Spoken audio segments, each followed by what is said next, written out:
What happens when the people you love most betray you in the worst possible way? Georgia had just returned from a business trip, ready to dive into the excitement of her upcoming wedding. But when she stepped into her apartment, everything changed. Her wedding dress was gone. As she scrolled through social media, she found the truth her fiancé, Maine, had married her sister Nevada in her wedding dress. Stay tuned to find out how Georgia takes back control of her life. And don't forget to subscribe for more jaw-dropping stories. I had always believed betrayal came from enemies, not from the people you love most. But life has a cruel way of shattering illusions and proving you wrong. I had just returned from a business trip exhausted but excited when I sensed something was off. The air in my apartment was thick with the scent of vanilla, a fragrance I knew all too well. My sister's perfume. Confused, I stepped inside and made my way to the bedroom, my heart pounding as I opened the closet. My wedding dress was gone. Before I could even process what was happening, my phone rang. It was Virginia, my best friend. The moment I picked up, her voice was oddly steady, almost hesitant. "Georgia, sit down," she said. My heart leaped into my throat. Virginia only spoke like that when something was terribly wrong. "What's going on?" I asked, panic creeping into my voice. There was a long pause before she finally said, "Maine and Nevada got married yesterday, in your dress." The words hit me like a sucker punch to the stomach. I felt the blood drain from my face as I squeezed the phone tighter, my knuckles turning white. "What?" I whispered, unable to fully process it. "It's all over social media," Virginia continued. "I tried calling you, but your flight was delayed. I thought you knew." I couldn't breathe. I had been gone for just a few days, and in that short time my fiancé and my sister had stood at an altar, exchanged vows, and stolen everything that should have been mine. And then it all clicked.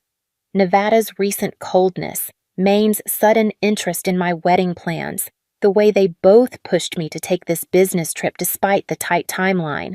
I had been blind.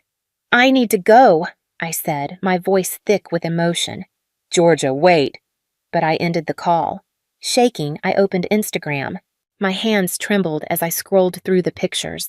Maine, wearing my wedding dress, holding Nevada's hand, both of them smiling as if they hadn't just crushed my world. The caption read, "When you know it's meant to be. Sorry, sis, but sometimes love can't wait." A bitter laugh escaped my lips. They had no idea what was coming.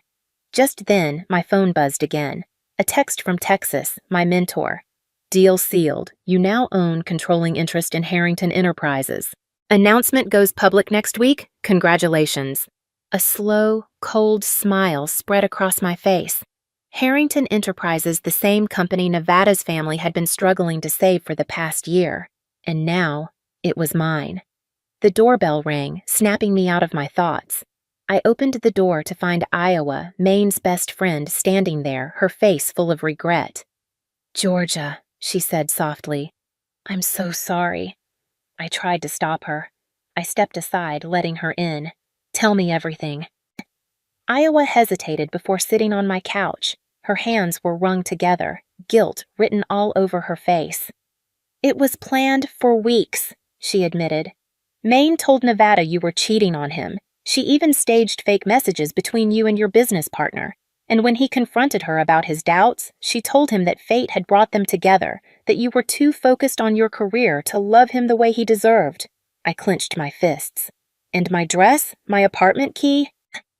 "She stole your spare key weeks ago," Iowa said, her voice barely above a whisper.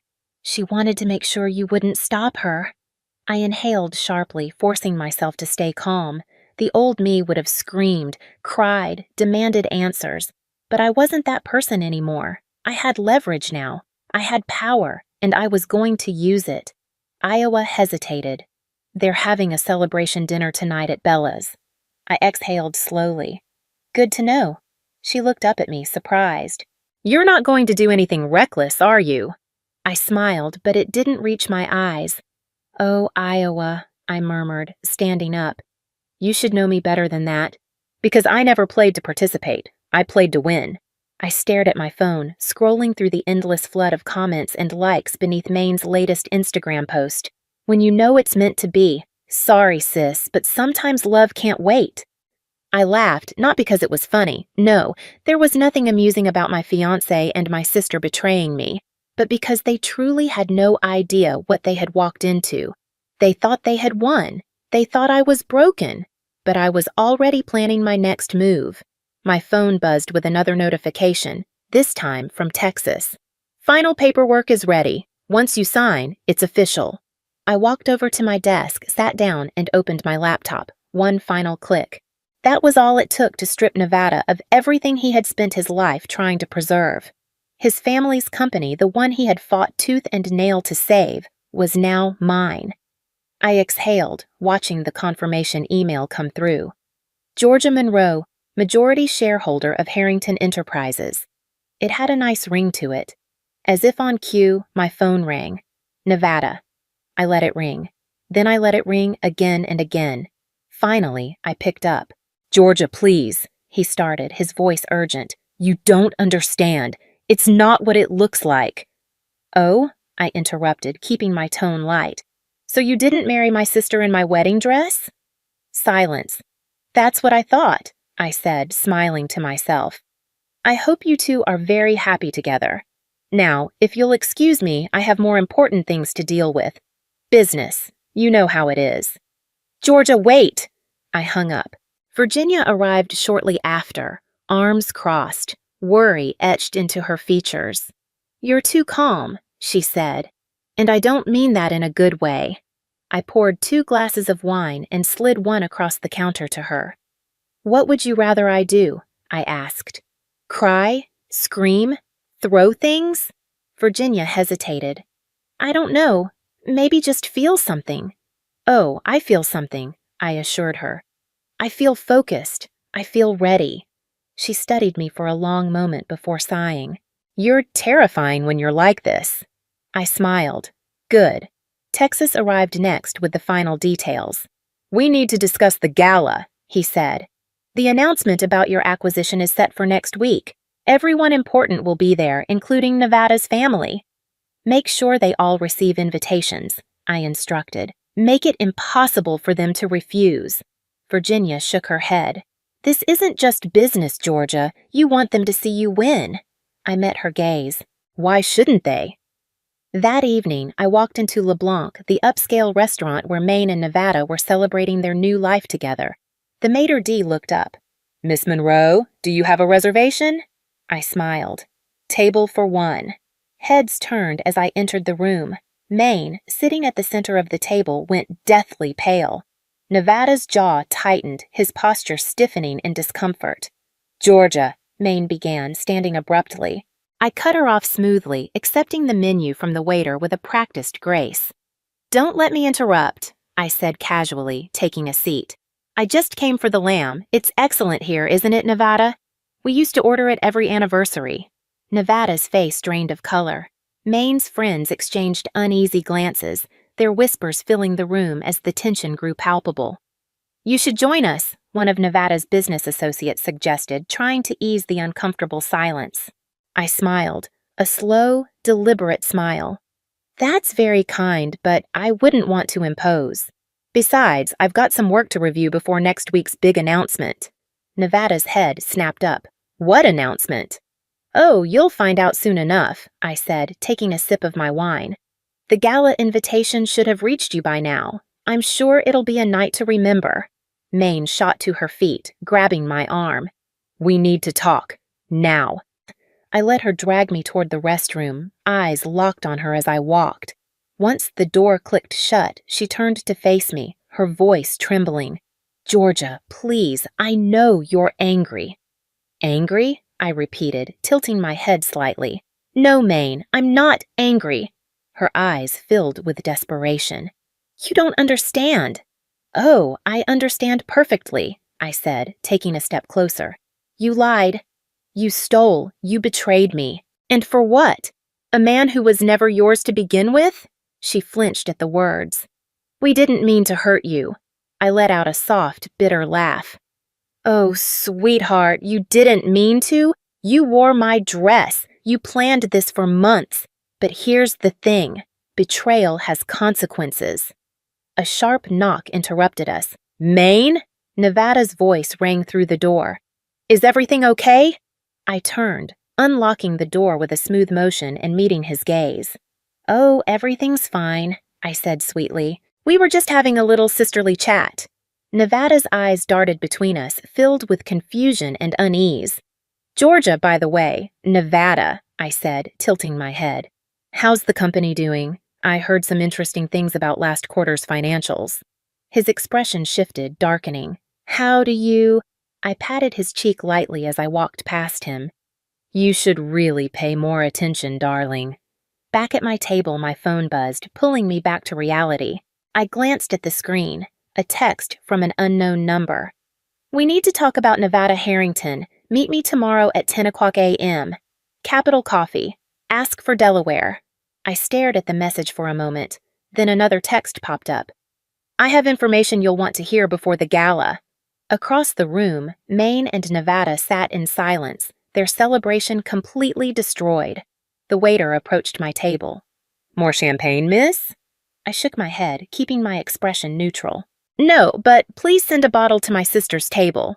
I raised my glass in their direction. They thought they had won, but they had no idea I was just getting started. I arrived at Capital Coffee 10 minutes early, scanning the crowded cafe for the person I was meant to meet.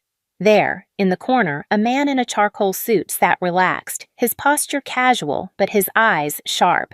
He waved me over as I approached. "You must be Georgia Monroe," he said with a knowing smile as I sat down across from him. "And you must be Delaware," I replied. He slid a folder across the table. "I'm the external auditor for Harrington Enterprises. I think you're going to want to see this." I opened it, my eyes scanning the documents. Bank statements, wire transfers, records of money being funneled out of the company. Millions of dollars. My stomach tightened. "Nevada's been stealing from his own company," Delaware said. "But here's where it gets interesting. The money isn't in his accounts. It's in accounts under your sister's name." My breath caught. "Maine." He nodded. "I don't think she knows. The accounts were created months ago with transactions Nevada initiated. I've seen this before. He's setting her up. If this ever came to light, he'd blame her, claim she was behind it all." I closed the folder slowly. So this wasn't just about betrayal anymore. This was about fraud, and Nevada was willing to throw Maine under the bus to save himself. "Does the board know?" I asked. "Not yet," Delaware said. "I was preparing my report when I heard about your acquisition. I figured you might want to handle this before I go public." My phone buzzed. "Iowa." I hesitated, then answered. "Georgia, Maine is freaking out," she said. "She got bank statements for accounts she doesn't recognize. Nevada told her it was a banking error, but she doesn't believe him. She's scared." I exhaled slowly. "Tell her to keep those statements safe, and tell her not to sign anything Nevada gives her." "Georgia, what's going on?" "I'll explain soon," I said before hanging up. I turned back to Delaware, determination hardening my voice. "We need to move fast. The board meeting is this afternoon. I want Nevada blindsided." Delaware smirked. "I like the way you think."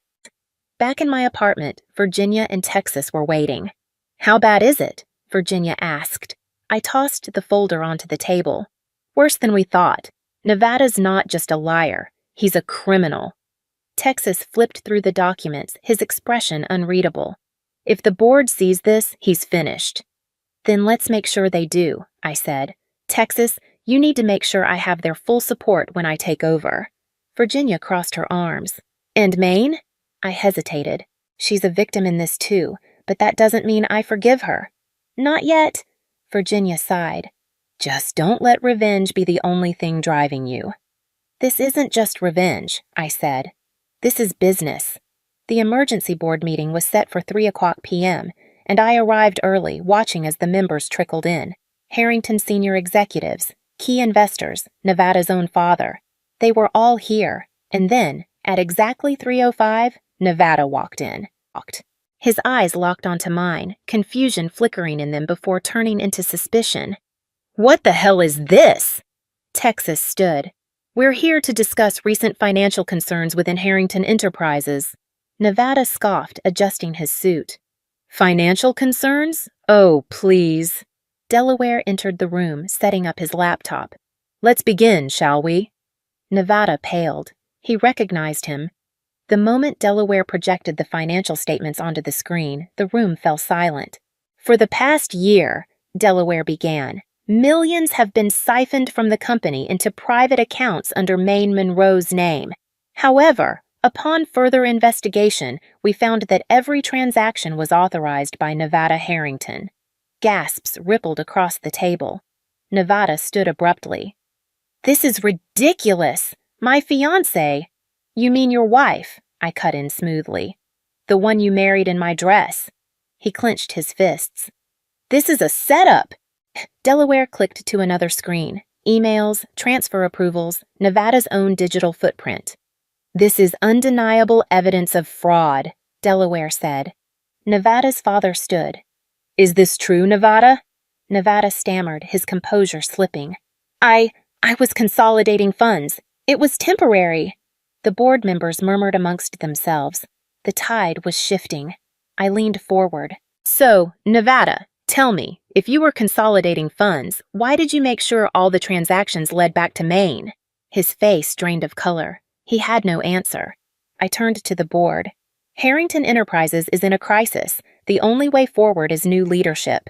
I paused for effect. "Effective immediately, I'm proposing that Nevada step down." Nevada's father nodded. "I second that motion."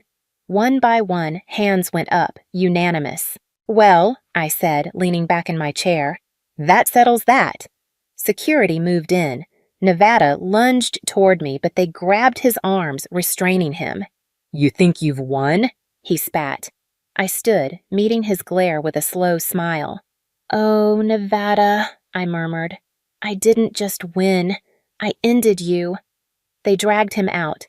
After the meeting, Maine waited outside, her arms wrapped around herself. She looked lost, broken. "You knew," she whispered. "You knew all along." "I found out yesterday," I admitted. Tears welled in her eyes. "He never loved me, did he?" I sighed. "He loved what you could do for him. That's not the same thing."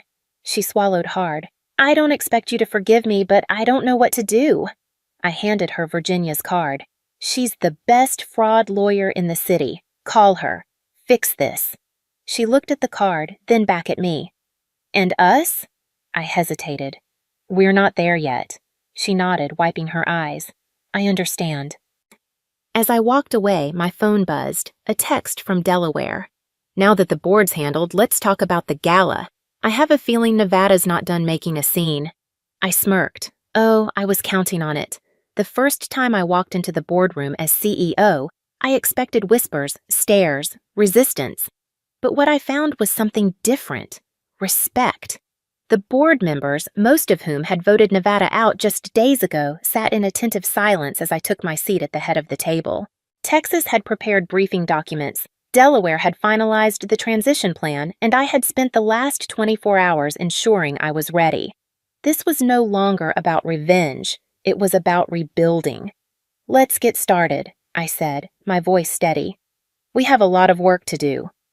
The meeting ran like clockwork. Every department reporting back, plans being structured. The damage Nevada had left behind wouldn't be easy to fix, but I wasn't here for easy. I was here to win. Afterward, Virginia was waiting for me in my office, her expression unreadable. "You need to see this," she said, placing a file on my desk. I flipped it open. Bank records, testimonies, more victims. "This isn't just about Harrington Enterprises," she continued. "Nevada's been pulling this for years across multiple companies, and we just found more people he scammed." I exhaled slowly. "How many?" "At least 23 confirmed." I leaned back, the weight of it all settling over me. He wasn't just a liar or a cheater or a fraud. He was a predator, a cold, calculating predator, feeding on trust and leaving devastation in his wake. A knock at the door interrupted my thoughts. Delaware stepped in, nodding at Virginia before turning to me. "You've got someone you need to meet." He led me down the hallway to the conference room. Inside, a woman sat with her hands folded tightly in her lap, her posture rigid with a combination of nervousness and resolve. "This is Montana," Delaware said. "My sister." She looked up, her eyes sharp but weary, as though she'd seen too much. She was one of Nevada's first victims. I pulled out a chair and sat across from her. "Tell me everything." And she did. The same story, with different details. Nevada had made her believe they were in love, had convinced her to put her name on business loans, and then left her financially ruined when everything collapsed. "I thought I was the only one," she admitted, her voice hollow, weighed down by years of betrayal. I glanced at Virginia's file. "You weren't." She swallowed hard, the truth hitting her just as it had hit me. "So what now?" I didn't hesitate. "We fix this. All of it." Later that afternoon, Maine showed up at my office. She fidgeted with the hem of her sleeve, her movements betraying her nervousness. "I met with the fraud lawyers," she said quietly. "They think I can clear my name if I cooperate." I nodded. "Good." She hesitated, the uncertainty still lingering. "I don't know how to make this right, Georgia." "You can't," I said simply. "But you can try." I slid a folder toward her. She frowned, opening it with cautious fingers. "What's this?" "A job offer," I replied. "Director of the Victims Advocacy Department." Her head snapped up. "You want me to lead it?" I leaned forward, my voice steady.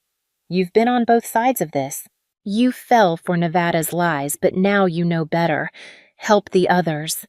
Tears welled in her eyes. "Why would you do this for me?" I met her gaze, unwavering. "Because I'm done letting Nevada ruin people's lives, including yours." She swallowed hard, nodding slowly. "Don't mess this up," I warned. "I won't," she whispered. That evening, I found myself sitting on the rooftop of Harrington Enterprises, the city lights sparkling beneath me like a million tiny promises. "Mind some company?" I turned to see Delaware standing there, his hands in his pockets, his silhouette bathed in the soft glow of the lights. I nodded, and he sat beside me, the silence between us comfortable, almost familiar. "You did the right thing," he finally said. "Which part?" He smiled. "All of it." We sat in silence for a moment, the weight of the day settling between us, before he added, "You know, I don't think Nevada ever realized just how badly he underestimated you." I smirked. Men like him never do. He turned fully to face me. "So what happens now?" I exhaled, the air filling my lungs like a deep, cleansing breath. "We move forward. We make things right." "And you?" he asked softly. I looked at him, really looked at him, and for the first time, I felt something stirring inside me. I think I finally get to start over. He reached for my hand, his fingers brushing against mine. I let them stay there, the connection between us almost electric. For the first time in weeks, I felt something close to peace. The courtroom was silent as the judge prepared to deliver the sentence. Nevada sat at the defense table in an orange jumpsuit, looking smaller than he ever had before, a man who once thought he was invincible, now reduced to nothing. "The defendant has shown a repeated pattern of fraud and manipulation," the judge said, his voice carrying the weight of truth. "The impact of his actions has been extensive." Maine sat behind me, Virginia and Delaware flanking her. Their presence was a reminder of how far I'd come. How far we all had come. "Taking into account the severity of these crimes," the judge continued, "this court sentences the defendant to 15 years in federal prison." A hush fell over the room. Beside me, Maine let out a shaky breath. Nevada shot me one last glare as they led him away. I held his gaze, unwavering, a quiet satisfaction filling me. Outside, the press swarmed. Reporters shouted questions. "Miss Monroe, how does it feel to see justice served?" I stopped, turning to face the cameras. "This was never just about justice," I said, my voice firm. "It was about protecting people. It was about making sure no one else ever suffered at his hands again." And with that, I walked away from the courthouse, away from the chaos. I didn't just win a company. I won something more important, control over my own destiny. What do you do when your entire world is shattered by the people you trusted the most? When betrayal doesn't come from an enemy, but from the people you loved, the ones you thought would always have your back? Georgia never imagined this kind of betrayal would come from her sister and fiancé. But when she walked into her apartment to find her wedding dress gone and discovered that Maine and Nevada had secretly married in it, everything she knew was turned upside down. What followed was a series of manipulations and lies, and even after the heartbreak, she realized something important: she had power. Instead of breaking down, Georgia used her pain as fuel. She didn't seek revenge. She took control. The company Nevada's family had been struggling to save for years, it was now hers. And as Maine and Nevada celebrated, she quietly prepared to dismantle their world with a strategic, calm precision they never saw coming. Georgia's strength wasn't in her anger. It was in her ability to rise above. As Nevada's empire crumbled and Maine faced the consequences of her actions, Georgia's calm resolve and sharp business acumen showed them all exactly who they had underestimated. So, what would you do in her shoes?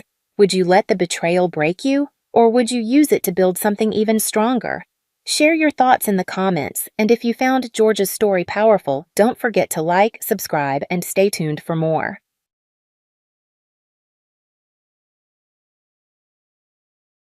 "How lovely to see my beautiful wife's radiant smile," Derek said, raising his glass in a toast.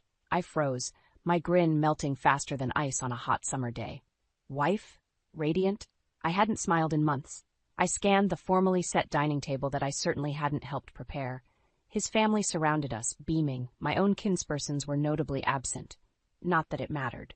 After all, this dinner was to celebrate Derek's latest achievement, a fancy promotion or award or something. I had stopped listening to the specifics a while ago. Derek rambled on, the perfect host entertaining his perfect guests. I stared at my plate, pushing the expertly cooked food around with my fork, my appetite gone. He gestured expansively, praising his own culinary skills. Culinary skills I never knew he had. In our year of marriage, I had never once seen that man step foot in a kitchen. I dropped my fork, the clatter muted by the embroidered tablecloth. "When exactly did you learn to cook a gourmet meal?" I asked pointedly. "Considering all your recent business trips, I wasn't aware you had time to take cooking classes." An uncomfortable silence blanketed the table. I ignored it, focusing on Derek's reaction. Shock, then annoyance flashed across his face. He quickly schooled his features behind his trademark plastic smile. "Leanna, what a sense of humor you have." His forced laugh sounded shrill and panicked to my ears. "Good. You know my presentations run late, so I often have working dinners with clients." I raised a single eyebrow. "And these clients also taught you to expertly fillet a sea bass?"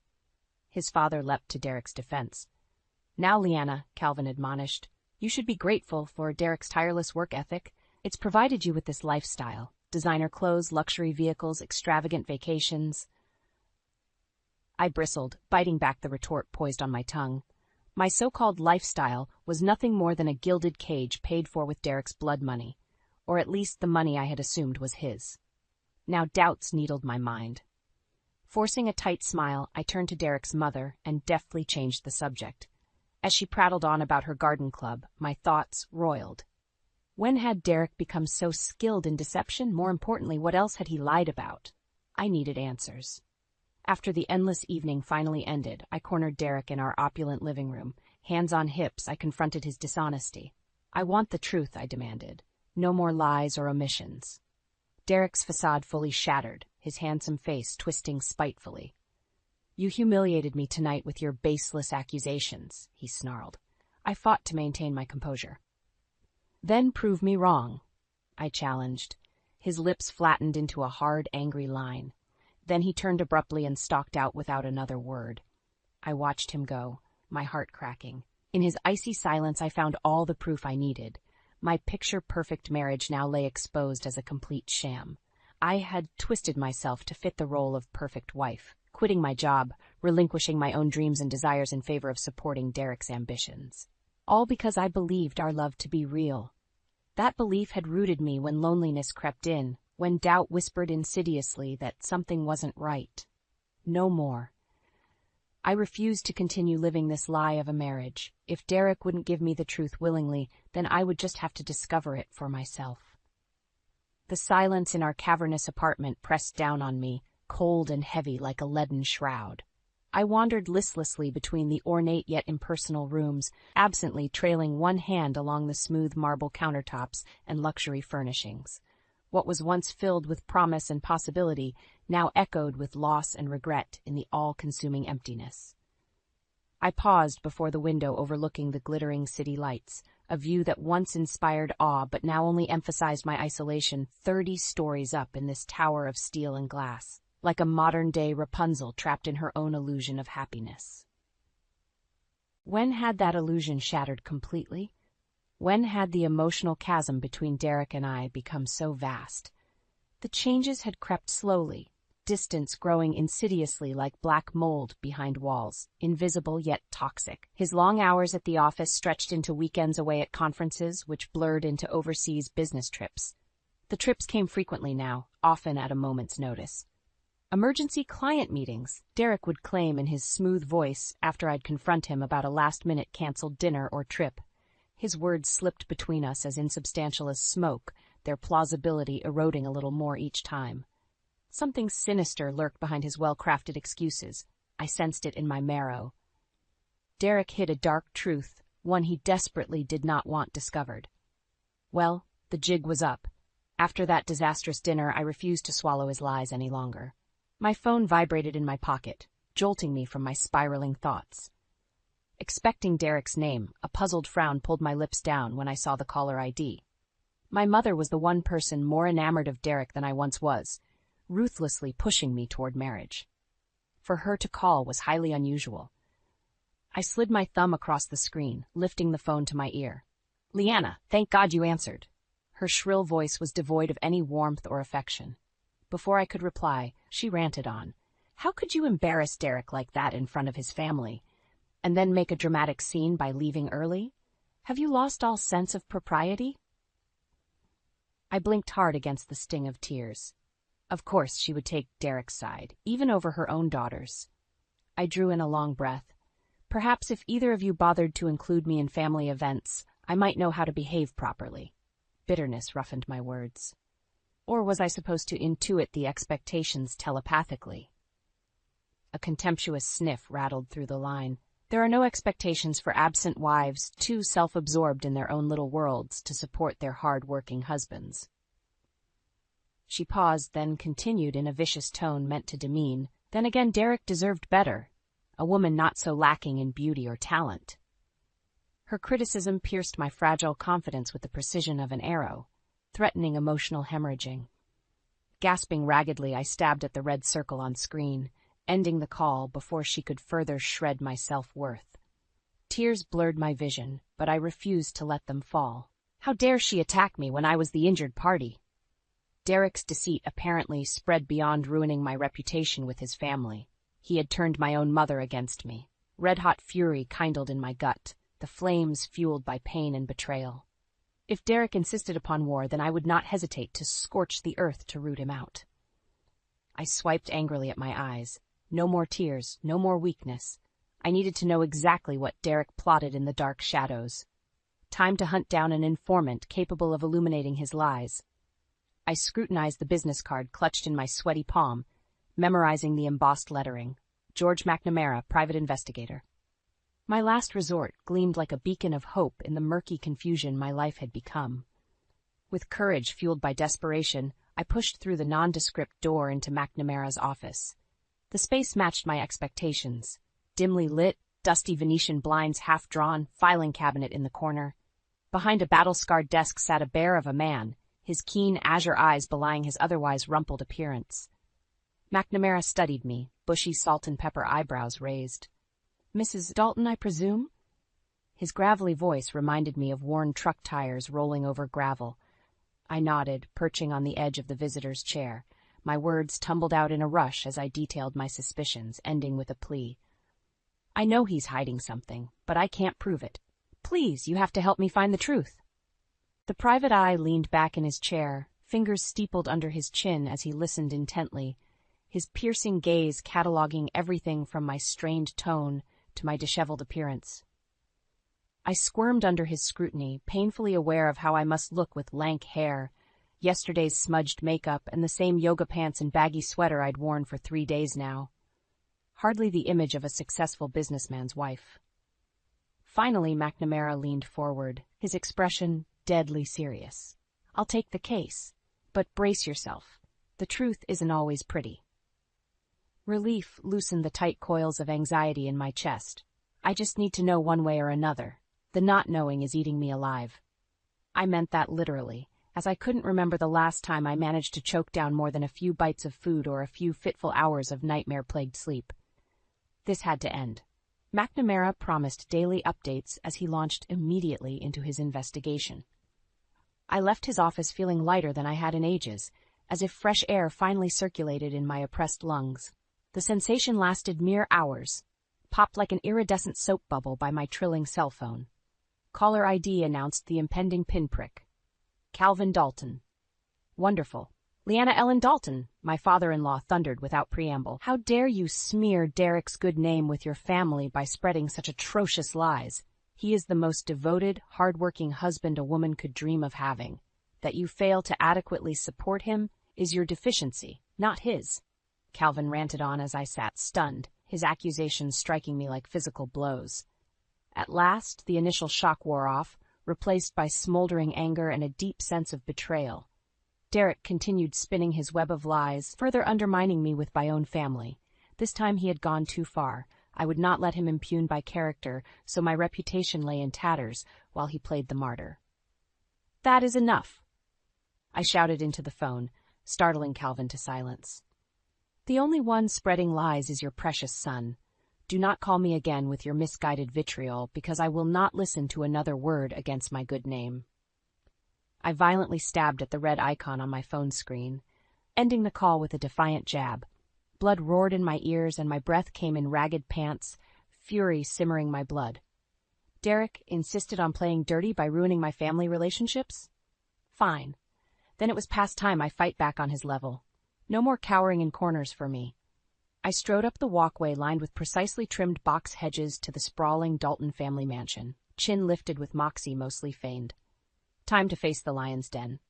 When Calvin phoned yesterday, insisting my presence was mandatory at some family milestone for Derek's sister Diana, I knew it for the ambush it was. Another opportunity for the Daltons to barrage me with condemnation for daring to sully their golden child's good reputation. Well, I refused to be the only target remaining in this vicious battle. Tonight, their famed perfect family dynamic would finally crack and splinter under the weight of truth too long suppressed. I just prayed my backbone would hold steady under their inevitable vitriol. Squaring my shoulders as if preparing for battle, I pressed the ornate doorbell.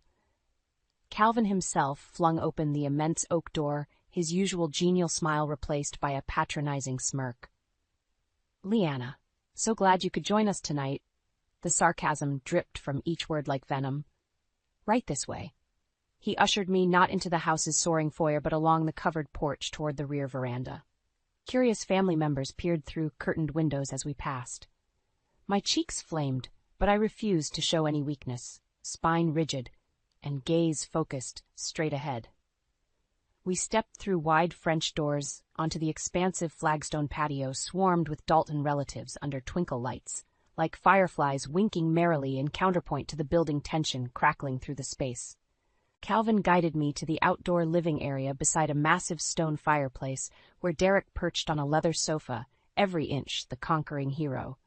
"Leanna decided to grace us with her presence after all," Calvin proclaimed loudly with hand gestures as if presenting a zoo animal. "Shall we allow her a chance to defend her reprehensible behavior?" A tight smile stretched my lips, though fury blazed in my eyes. So that was their play, then. Fine by me. I cleared my throat delicately, then launched into my counterattack. "Actually, Calvin, I believe it is your son who owes everyone here an explanation." Gasps rippled through the crowd, but I pressed on recklessly.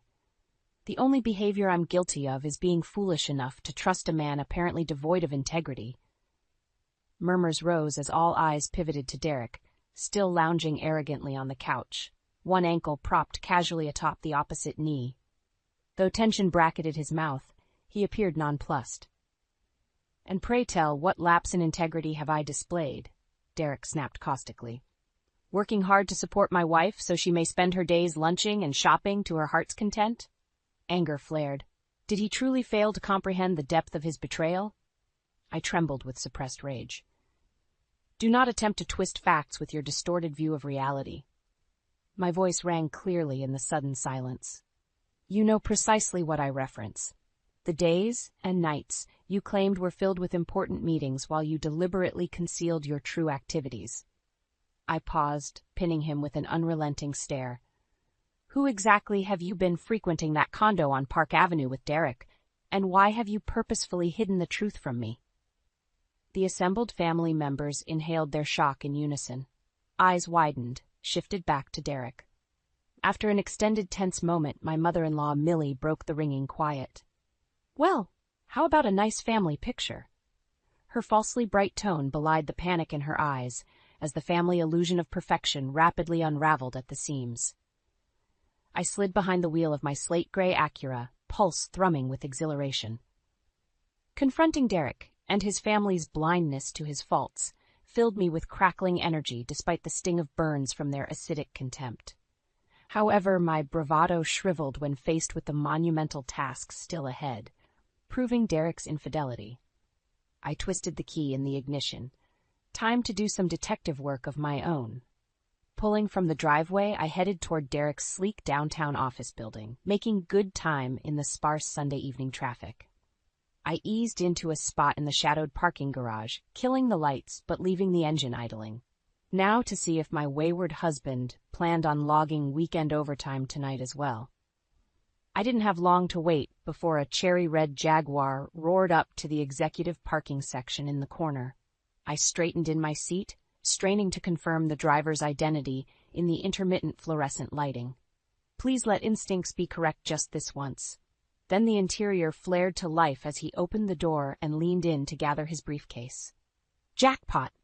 My pulse leapt as Derek's handsome face was briefly illuminated. I watched him breeze inside, without glancing around like a man with a clear purpose. Where could he possibly be going this late on a Sunday? The offices stood dark and deserted on weekends, except perhaps for a clandestine rendezvous with that mystery woman I guessed awaited somewhere within.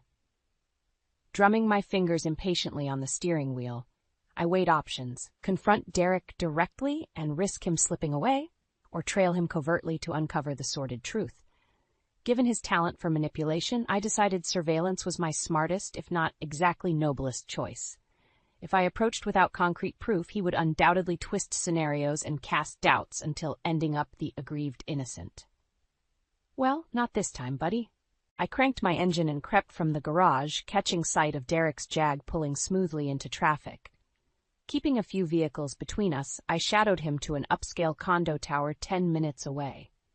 Of course, the infamous Park Avenue property I had confronted him about just yesterday. At least now I knew for certain his denial was yet another bald-faced lie woven with practiced ease.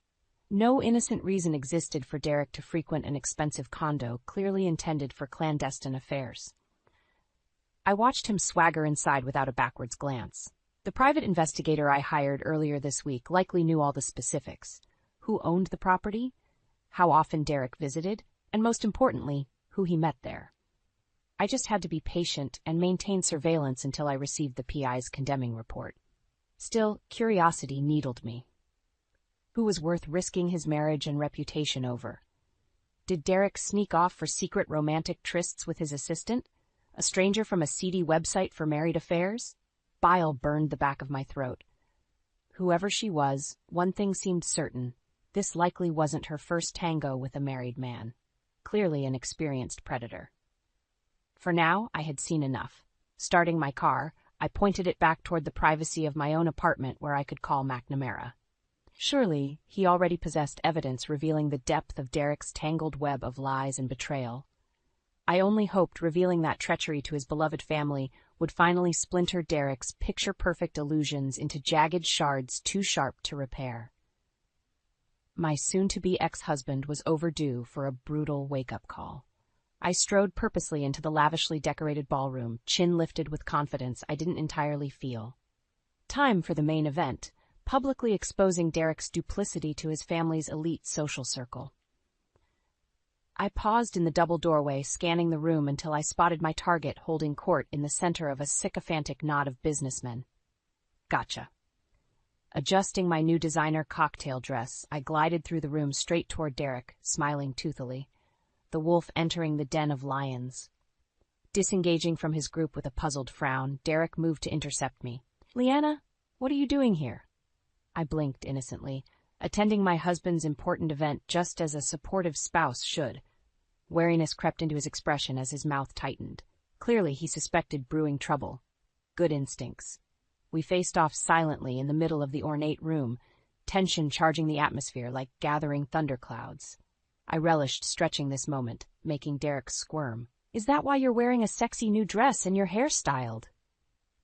He made an effort to keep his tone neutral, but his darting eyes betrayed unease. "Of course. I'm playing the glamorous wife tonight since your little mistress couldn't attend." My smile turned razor sharp. Gotcha. Derek actually paled beneath his artfully stubbled beard. "Leanna, I don't know what nonsense you're spewing now, but clearly you're confused. Oh, let's dispense with the lies for once."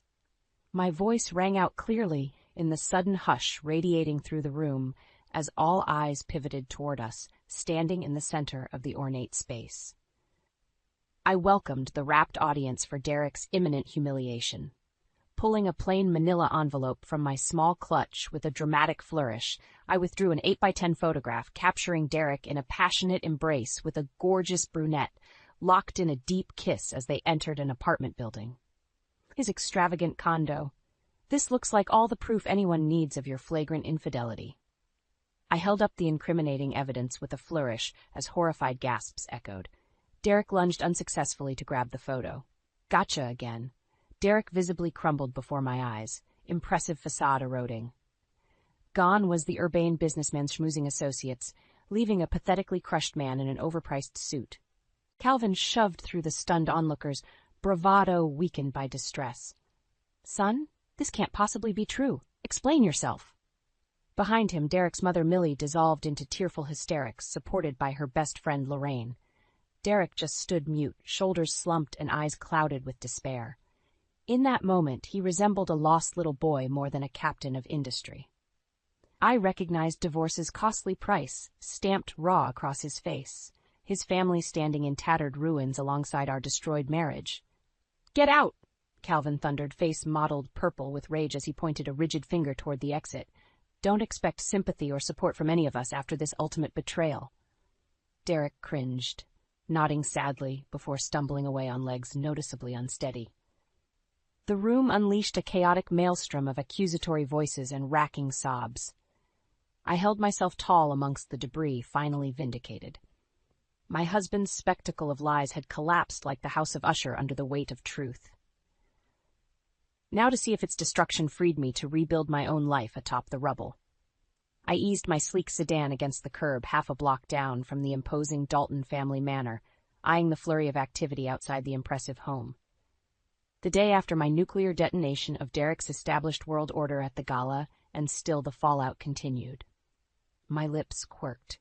Several days of relentless phone calls to the family matriarch finally resulted in this meeting with Millie. Time to find out whether the scales had fallen from her eyes yet regarding her fraudulent son's battered halo.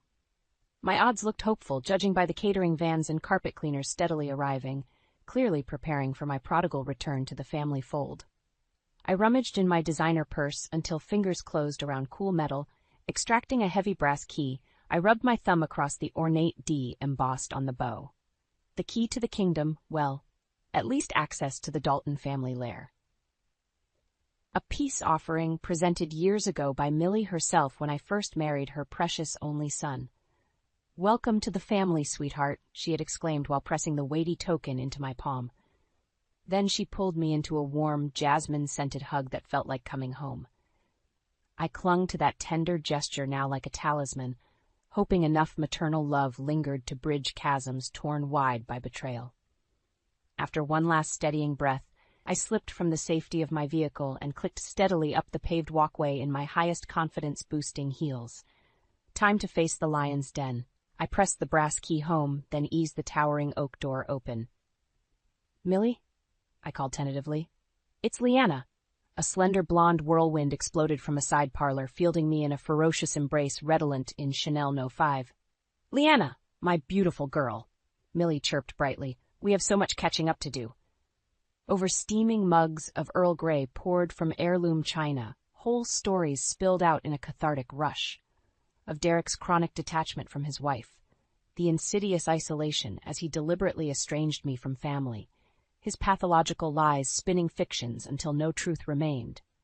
I knew something lurked beneath the surface, but I never imagined betrayal this cruel. Millie's weary eyes swam with fresh tears even now. My own child capable of such calculated deception, and toward those he supposedly loved. I reached across the polished mahogany table to grasp her graceful hands in mine. Derek alone owns responsibility for trading real relationships for superficial gain.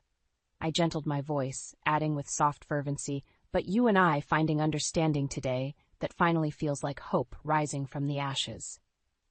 A watery yet true smile graced Millie's lips for the first time since I arrived. "Oh, Leanna, of course I still love you like a daughter. We women must stick together now to heal these wounds." Sudden resolve hardened her delicate jawline, starting by cutting off Derek and his harlots completely. I blinked in surprise. "Does this mean—" Millie nodded vehemently. "You were right confronting Derek's cheating publicly at the gala. His betrayal can't be concealed and forgiven. I should know." She broke off suddenly, waving one manicured hand as if swatting the past aside. "Regardless, there must be consequences for such deception." I probed cautiously. "Like withdrawing financial support so he can't continue living the high life with his mistress?" A ruthless glint sparked in Millie's eyes. "Exactly. Let the flashy leech pay his own bills for a change instead of tapping our accounts. Without money to burn, his bedazzled bimbo won't stick around anyway." She shrugged delicately. "Serves him right for upending our entire family with his lies." For the first time since confronting Derek, bright hope pierced my heart. His own mother finally grasped the scope of his cruelty and now aligned firmly by my side. Together we would ensure Derek never destroyed an innocent woman again. Justice would be done. I rolled over with a luxuriant stretch, sunbeams tickling my face filtered softly through gauzy curtains. A glance at the clock confirmed I had indulged in a delightfully decadent mid-morning lie-in, without any obligations dragging me from the cozy nest of down-stuffed comforters. I could definitely become accustomed to leisurely mornings like this. Swinging my legs out of bed, I padded across artfully weathered hardwood floors and thick Turkish rugs to fling wide the curtains framing glass doors overlooking downtown. Beautiful morning sunshine glinted off skyscraper windows outside my panoramic penthouse view. I sighed happily. This new condo was everything my old place had not been. Bright, airy, and filled with possibility, just like this next chapter of my life. A knock interrupted my contented musings. I tugged a satin robe over my camisole pajamas and hurried to greet my guest. Swinging the door wide, I welcomed the aromas of freshly brewed coffee and warm pastries. "Good morning, gorgeous." Millie bustled in, bearing breakfast. "I thought we could celebrate over this lovely spread from that French patisserie you adore." Soon we relaxed together on the balcony, fueling girl talk with lattes and croissants while cawing seagulls wheeled over the skyline. I confessed the truth, I could barely acknowledge myself these past painful years. I knew in my core something was wrong almost from the beginning, I admitted quietly, eyes downcast. I felt Derek's emotional distance even during our honeymoon. Millie squeezed my hand supportively. "Yet you persevered because you're resilient and caring by nature." Her tone turned fierce.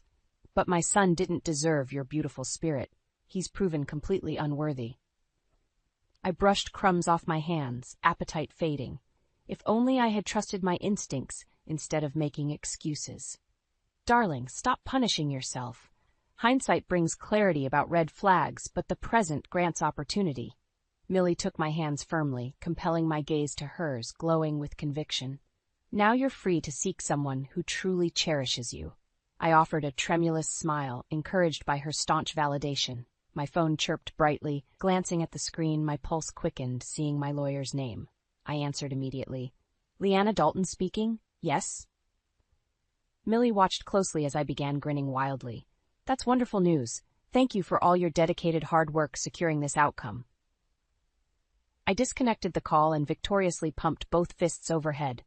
My divorce is finalized at last. The judge approved my request given Derek's infidelity, and I drew out the dramatic moment. I received 75% of all marital assets. Millie cheered loudly, grabbing my hands as we danced an impromptu jig. Hallelujah! That philandering snake got his financial comeuppance, and you, my resourceful dear, are awarded means to make a fresh start on your own terms. I threw my arms around Millie, hugging her tightly with joyful abandon. Despite heartbreak and bitter struggles, I had reclaimed independence and self-respect by ultimately trusting my inner wisdom. Never again would any man devalue my worth or make me question my sanity. From now on, I shone as brightly as the blazing sunrise, lighting my path to a beautiful life of my own design.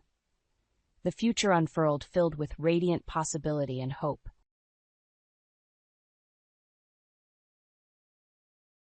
Your time here is over. Marla's words sliced through me like shards of glass. Her steely gaze met mine, cold and unflinching. In her outstretched hand were 2 crumpled eviction notices. My tongue froze in my mouth as my daughter Ellie clutched my leg. I stammered, "What are you talking about? Get out, both of you." Marla flung the papers at me. "You have 2 weeks. This is our home," I shrieked. "You can't do this." Marla and I had never gotten along, but I endured her subtle digs and lacked warmth for my husband's sake. Dane could never see the manipulation behind her passive aggression.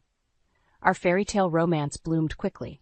Within a year, I was walking down the aisle, trusting Dane to provide the stable life I longed for. But my Prince Charming had one flaw: his overbearing mother. We compromised by living in Marla's sprawling guest house so she could help with Ellie. When Dane left for an overseas work assignment, the dynamic shifted. Marla's true colors emerged. Her demands became orders, her criticisms vicious attacks. I lost my autonomy, my place of belonging. I was a visitor in my own home. Marla smirked. "Oh, but I can, and I will. This is my house, my land. You are nothing but an unwanted guest." "How could you?" My voice cracked, years of unspoken hurts rising. "I have given up everything for this family." Marla stepped closer, her breath hot on my face. "Yet you have taken everything from my son," I staggered back. That's not true." "It is. You seduced him away from me, turned him against his own mother. You and your spawn don't belong here." Ellie began to cry, clutching my leg tighter. Rage and helplessness collided within me. "We're staying," I said firmly. "Dane would never allow this. He loves us." Something sinister flashed in Marla's eyes. "We'll see about that." She stormed upstairs, her footsteps booming overhead. I sank to the floor, Ellie curling into my lap. My mind raced over Marla's sudden cruelty. Had I missed signs over the years? Were there clues that she loathed my very existence? I thought of the snide comments, manipulative guilt trips, and undermining of my parenting. Yes, the clues were there all along. I just didn't let myself see them, blinded by hope and trust. The next morning, I awoke determined to stop Marla's scheme. With Dane overseas for 6 more months, I had to protect this household myself. As Ellie slept, I walked to the main house under the gray dawn light. I typed in the key code with trembling fingers. A red light flashed. Access denied. She changed the locks. I rushed to the garage side door. Locked. The back door, too. She had locked me out overnight, like a stray dog. Panicked, I ran to the front gate and dialed Dane's number. All I got was an automated message saying he was unavailable. Again and again I called. Nothing. The truth seeped in like ice through my veins. Marla had planned this meticulously. She had severed my connections, ensuring her actions went undeterred. I was utterly alone, my cries falling upon deaf ears. As lightning ripped through the bruised black clouds above, the first fat raindrops began to fall. I ran back to the guest house, my thin nightgown soaked and clinging. Ellie was awake now, her frightened eyes searching mine for answers. In them I saw my own helplessness reflected. At that moment, staring into my innocent daughter's eyes, a steely determination stirred within me. I would not let us end up on the streets. Surely there had to be help, someone who could overturn Marla's vicious scheming. I would fight tooth and nail to shield Ellie from harm. As thunder cracked ominously outside, I hugged Ellie tight. No matter what it took, I silently vowed justice would be served. The storm raged all night, sealing Ellie and I inside the guest house. When dawn broke, the locks remained unchanged. Marla had made her stance clear. We were trespassers now. My phone buzzed with a text from her. "Come collect your things. You have 1 hour." Lugging suitcases, Ellie and I hurried through the downpour. Marla stood at the open front door, watching us with narrowed eyes. "My jewelry box?" I asked as she shadowed me from room to room. "Dane's laptop? Not yours to take," she said. I spun around. "You can't just steal our stuff.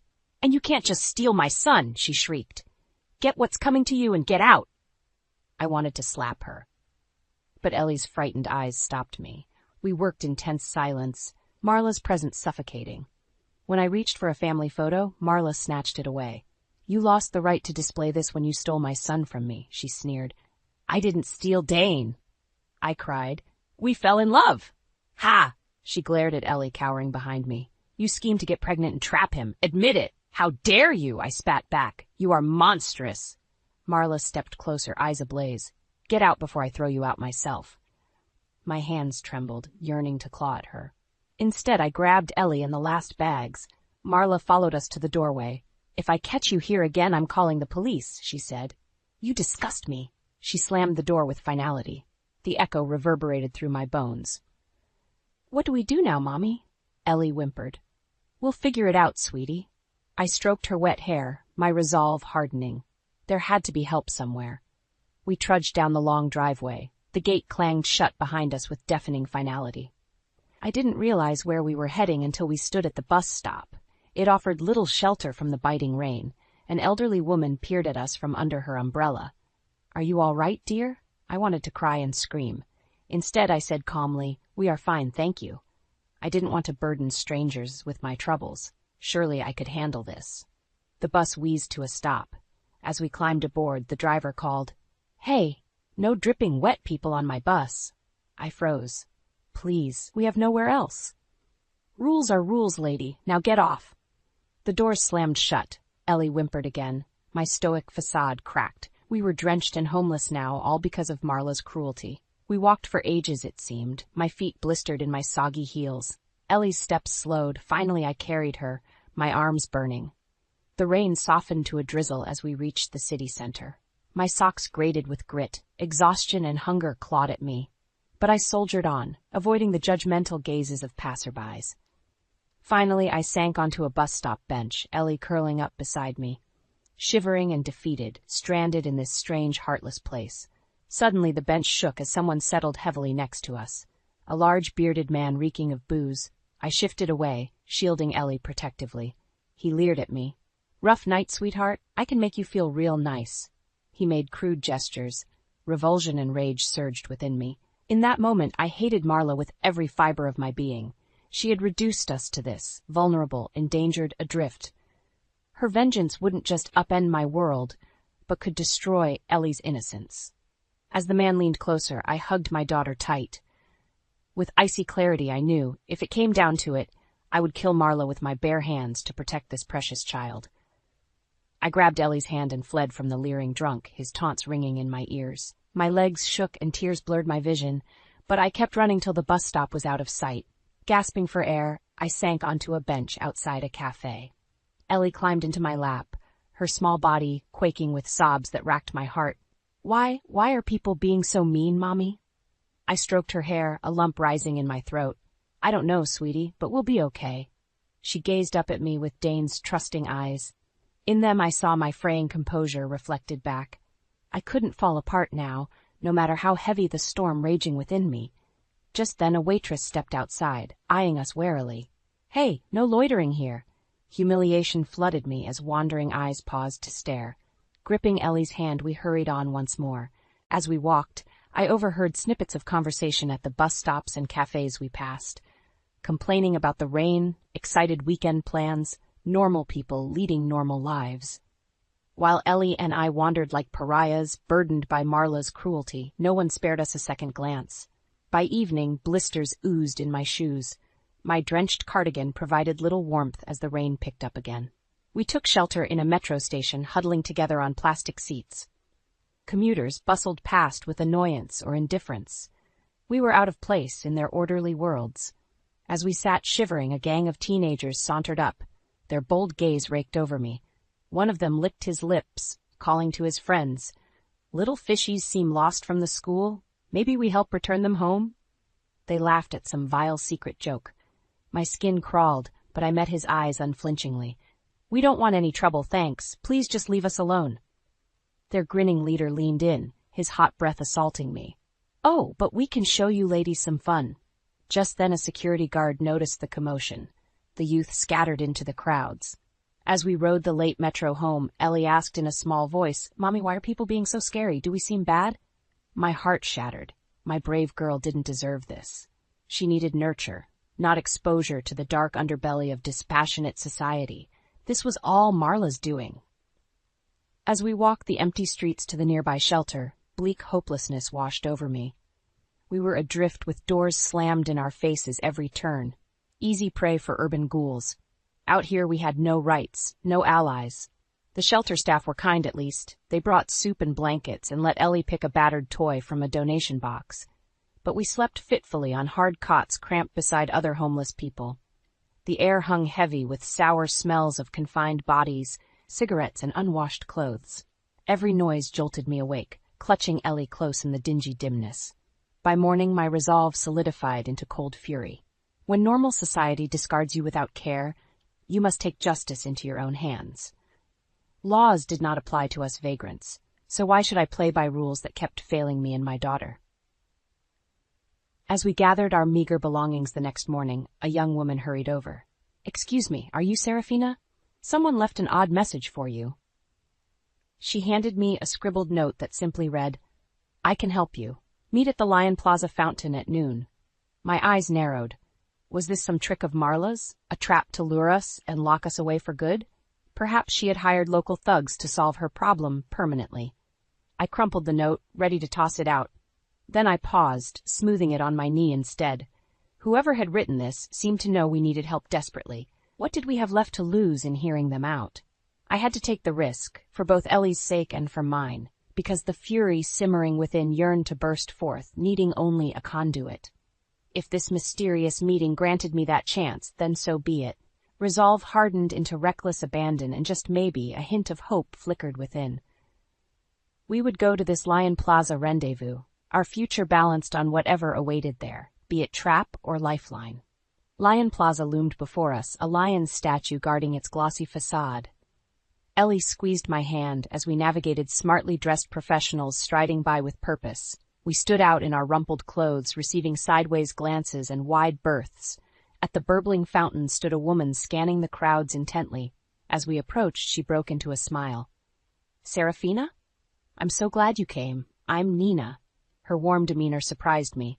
I tensed, ready to grab Ellie and flee. Did Marla send you? Is this some kind of trap? Nina blinked. You mean Mrs. Marlowe? Oh gosh, no, but it sounds like she has put you through the ringer. Her brows furrowed with concern. Warily I asked, Then who are you and what do you want? Nina gestured to a nearby cafe. Once seated with cups of hot chocolate, she began. I'm a social justice lawyer. I got your case file recently. She showed me a brown folder bearing our family name. I handle housing disputes and wrongful evictions. So you can help us get our home back from Marla? Hope and suspicion vied within me. I'm certainly going to try. What she has done is illegal on so many grounds. As Dane's wife, you have as much right to that home as she does. I just need some details to build a solid case. Over the next hour, the full story poured out of me. Years of subtle abuse, feeling unwelcome in my own house, Ellie and I cast out and cut off like criminals. Nina's outrage grew. This is absolutely reprehensible. Don't you worry, I will fight tooth and nail for you. That terrible woman needs a wake-up call. Please let me help you seek justice. Her vehement support felt alien after days of indifference from society. I found myself nodding and placing tentative trust in this fiery stranger. So what now? I asked. Do we have a decent shot against Marla's lawyers? More than decent, Nina declared. I did some digging on Mrs. Marlowe. Did you know she faces federal charges of tax fraud and misuse of pension funds? I gaped as she showed me printed articles detailing Marla's alleged shady financial activities. This gives us serious leverage, Nina continued. I say we force mediation to regain access to your home ASAP, then pursue full financial restitution for these past weeks. Marla owes you big time. My mind reeled, hope and hunger for vengeance tangling within. Nina gripped my hand. I won't rest until justice is served. That I promise you. Marla picked the wrong girl to mess with this time." Her steely smile mirrored the cold determination crystallizing within me. The lesson was clear. In the face of adversity, the meek acquiesce while the fierce rise up. Gathering my courage and outrage, I would channel them with precision to cut Marla down to size. The days that followed passed in a blur.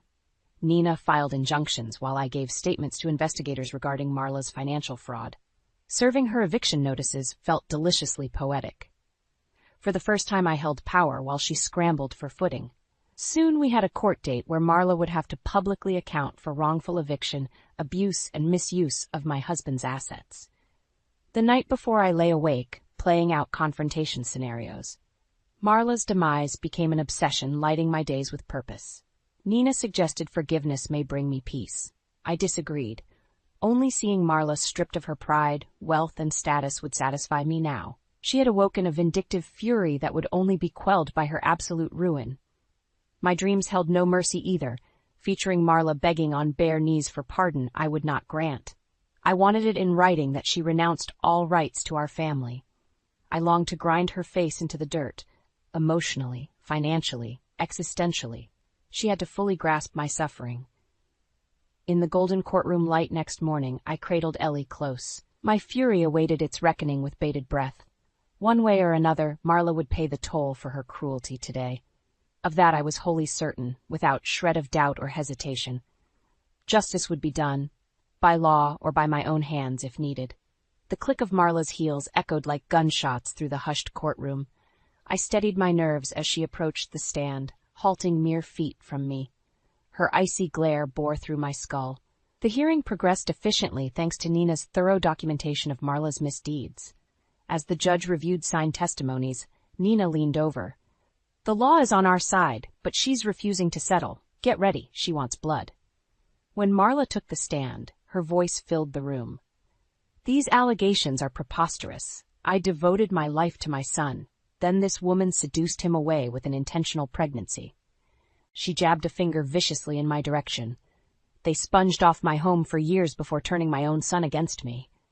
The room erupted into objections as she continued spewing venom about my treachery and deceit.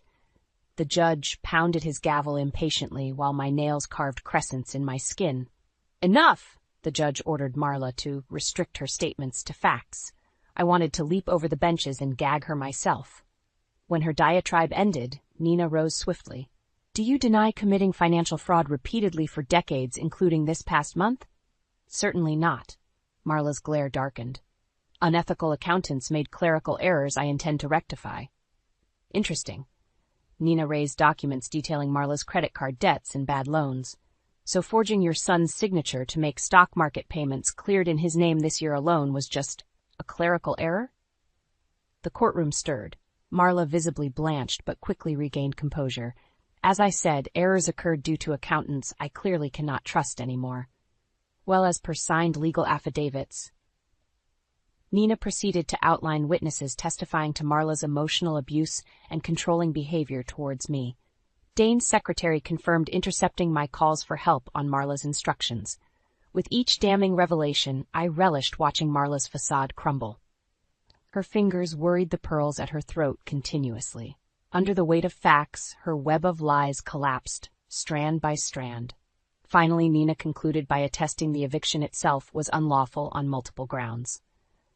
As closing statements ended, palpable tension choked the room.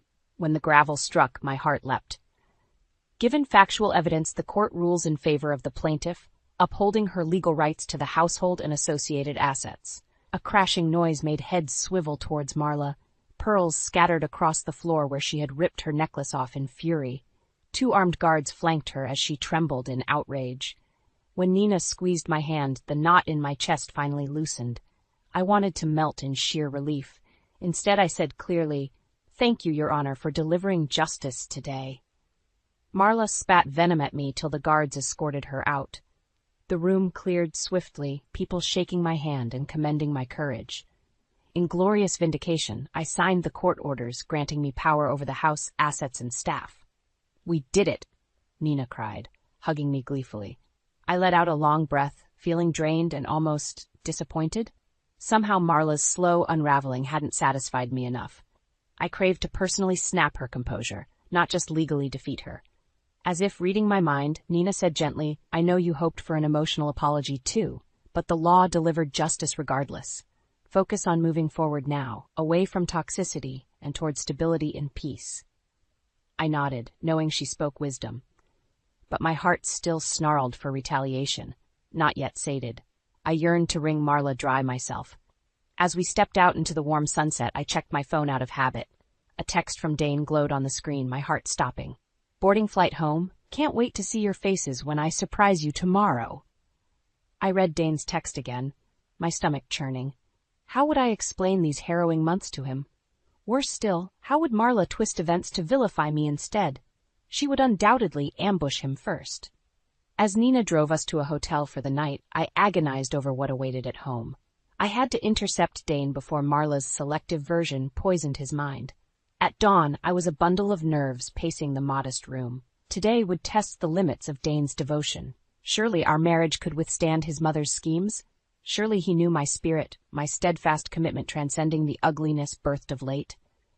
My phone flashed with a text summoning us home urgently to discuss recent concerning incidents. My heart sank, suspicions confirmed. Marla had already sunk her claws into my unwitting husband. The drive home stretched endlessly. I rehearsed defenses against imagined attacks. Ellie dozed, blissfully unaware of the viper's nest awaiting us. At long last, the imposing iron gates of Marla's manor swung open. Memories, tender, tempestuous, and traumatic, flooded my senses. In the foyer stood Dane, travel-worn but whole. Our eyes met, and in his deep brown gaze swirled bewilderment, hurt. And was that wary suspicion? Before I could move, he stepped forward, enfolding me in a hug that felt perfunctory. I heard Marla's shrill voice from the sitting room spewing her fictionalized version, no doubt. Dane released me, holding me at arm's length. "What happened here?" Mother said, well, she said. Confusion creased his handsome face, once untroubled by doubts. I opened my mouth, but Marla swept into view, an imposing specter in black silks. "Dane, thank goodness you've come." She clung to his arm possessively. "This woman has lost her wits, I fear. She served me outrageous legal notices while you were away, even called the police with wild accusations." "That's not true," I cried. "She abused and evicted Ellie and I illegally. I have court orders." "Lies." Marla's eyes blazed. "She tried ransacking our family assets, turned sentimental staff against me, who I treated like my own." Dane looked utterly bewildered, gaze ping-ponging between us. As the shrill accusations overlapped, he held up a hand forcefully. "Enough. Clearly there is more here than I grasp. Mother, let Serafina speak without interruptions. I think mediation tomorrow will do us good." I exhaled in relief. Dane's integrity shone through despite the mudslinging. However, his ensuing aloofness stung that night. We slept in separate guest rooms at his insistence to remain impartial for now. It churned my gut imagining Marla's poison seeping into intimate crevices of our marriage. The next evening, Dane gathered us in the rosewood-paneled study. Marla sat stone-faced, over-roused, and under-eye bagged, her gaze promising revenge. I stated our case calmly, then presented documents corroborating events, police reports, witness testimonies including those of former staff Marla had fired. With each betrayal revealed, her expression curdled further. "Why did the court rule fully in Serafina's favor if these accusations held no merit, Mother?" Dane asked finally. Marla stammered vainly, but vicious insults dried up under his probing stare. I concluded gently with empathy for family bonds fracturing under duress. Appeals for reconciliation hung in the air but were met only by Marla's scoffing dismissal. Dane passed a weary hand over his eyes. "I see enough evidence to understand gross injustice occurred in my absence." He took my hand then, a healing salve to my battered spirit. Marla rose, livid. "You would pick that woman over your own mother. She has bewitched your mind." Dane regarded her evenly. "There is no question of picking teams here. I am simply acting based on facts and principles we all should uphold." His unflinching morality tempered the lingering ache for outright revenge in my heart. Instead, grace took seed there. Our new life bloomed beautifully free of Marla's shadow. Her appeals against the court orders failed repeatedly. With money recovered from her years of financial deceit, I nurtured dreams forlorn in stale air. Ellie thrived with Dane's loving mentorship. 6 peaceful months passed before Detective Morris rang one morning. Marla had overdosed last evening on prescription pills mixed with vodka. Her parting note left no doubt she intended the timing to devastate Dane. One final vengeful scheme from the grave. Dane wept over her portrait. I shed no tears, feeling only the relief of knowing her lifelong efforts to destroy our happiness had ultimately destroyed her instead. I dropped the phone, shock reverberating through me. Marla was dead, by choice. The room tilted as I sank into a chair, hugging myself against an odd chill. Somehow it felt anticlimactic for her toxic presence to simply wink out overnight. After decades devoted to criticizing my every breath, she robbed me even of closure by exiting on her own terms. She remained an infuriating enigma I had futilely battled. In losing, perhaps her solitary victory was retaining that mask of mystery veiling innate darkness. Dane returned home shaken that evening. Police had discovered litters of alcohol stashed under Marla's bed, despite her abstinence pledges to us over the years. Her unsent letters unleashed vitriol, blaming me entirely for her miserable isolation. Even beyond the grave, she spewed blame on her chosen scapegoat. I should have felt fury or frustration. Instead, profound sadness for squandered generosity washed over me. Despite Marla's efforts to eclipse my spirit, she had only eclipsed her own. Weeks passed in a daze helping Dane handle her estate. I had worried her death may drive an irreparable wedge of grief between us, but it brought epiphanies that tightened our bond instead. Dane examined bank activity, exposing Marla had embezzled vast sums from family ventures for years. She had deceived him down to exact dollar amounts on trust fund statements. Her betrayal ran bone deep, though he had forgiven and indulged her lifetime. I knew that pain intimately myself, of realizing your place and worth in a loved one's life was but mirage and illusion. No matter how selflessly or wholeheartedly you gave, it faded to nothing through twisted lenses of selfishness. Maybe that's why Dane and I grew closer after her passing. We finally recognized each other as kindred spirits equally scarred. Our solace emerged in long overdue honesty.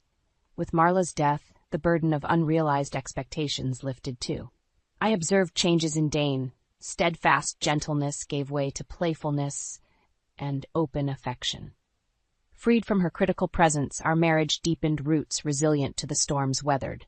Soon lighter news turned attention to the future. Our family would grow with a new baby come winter.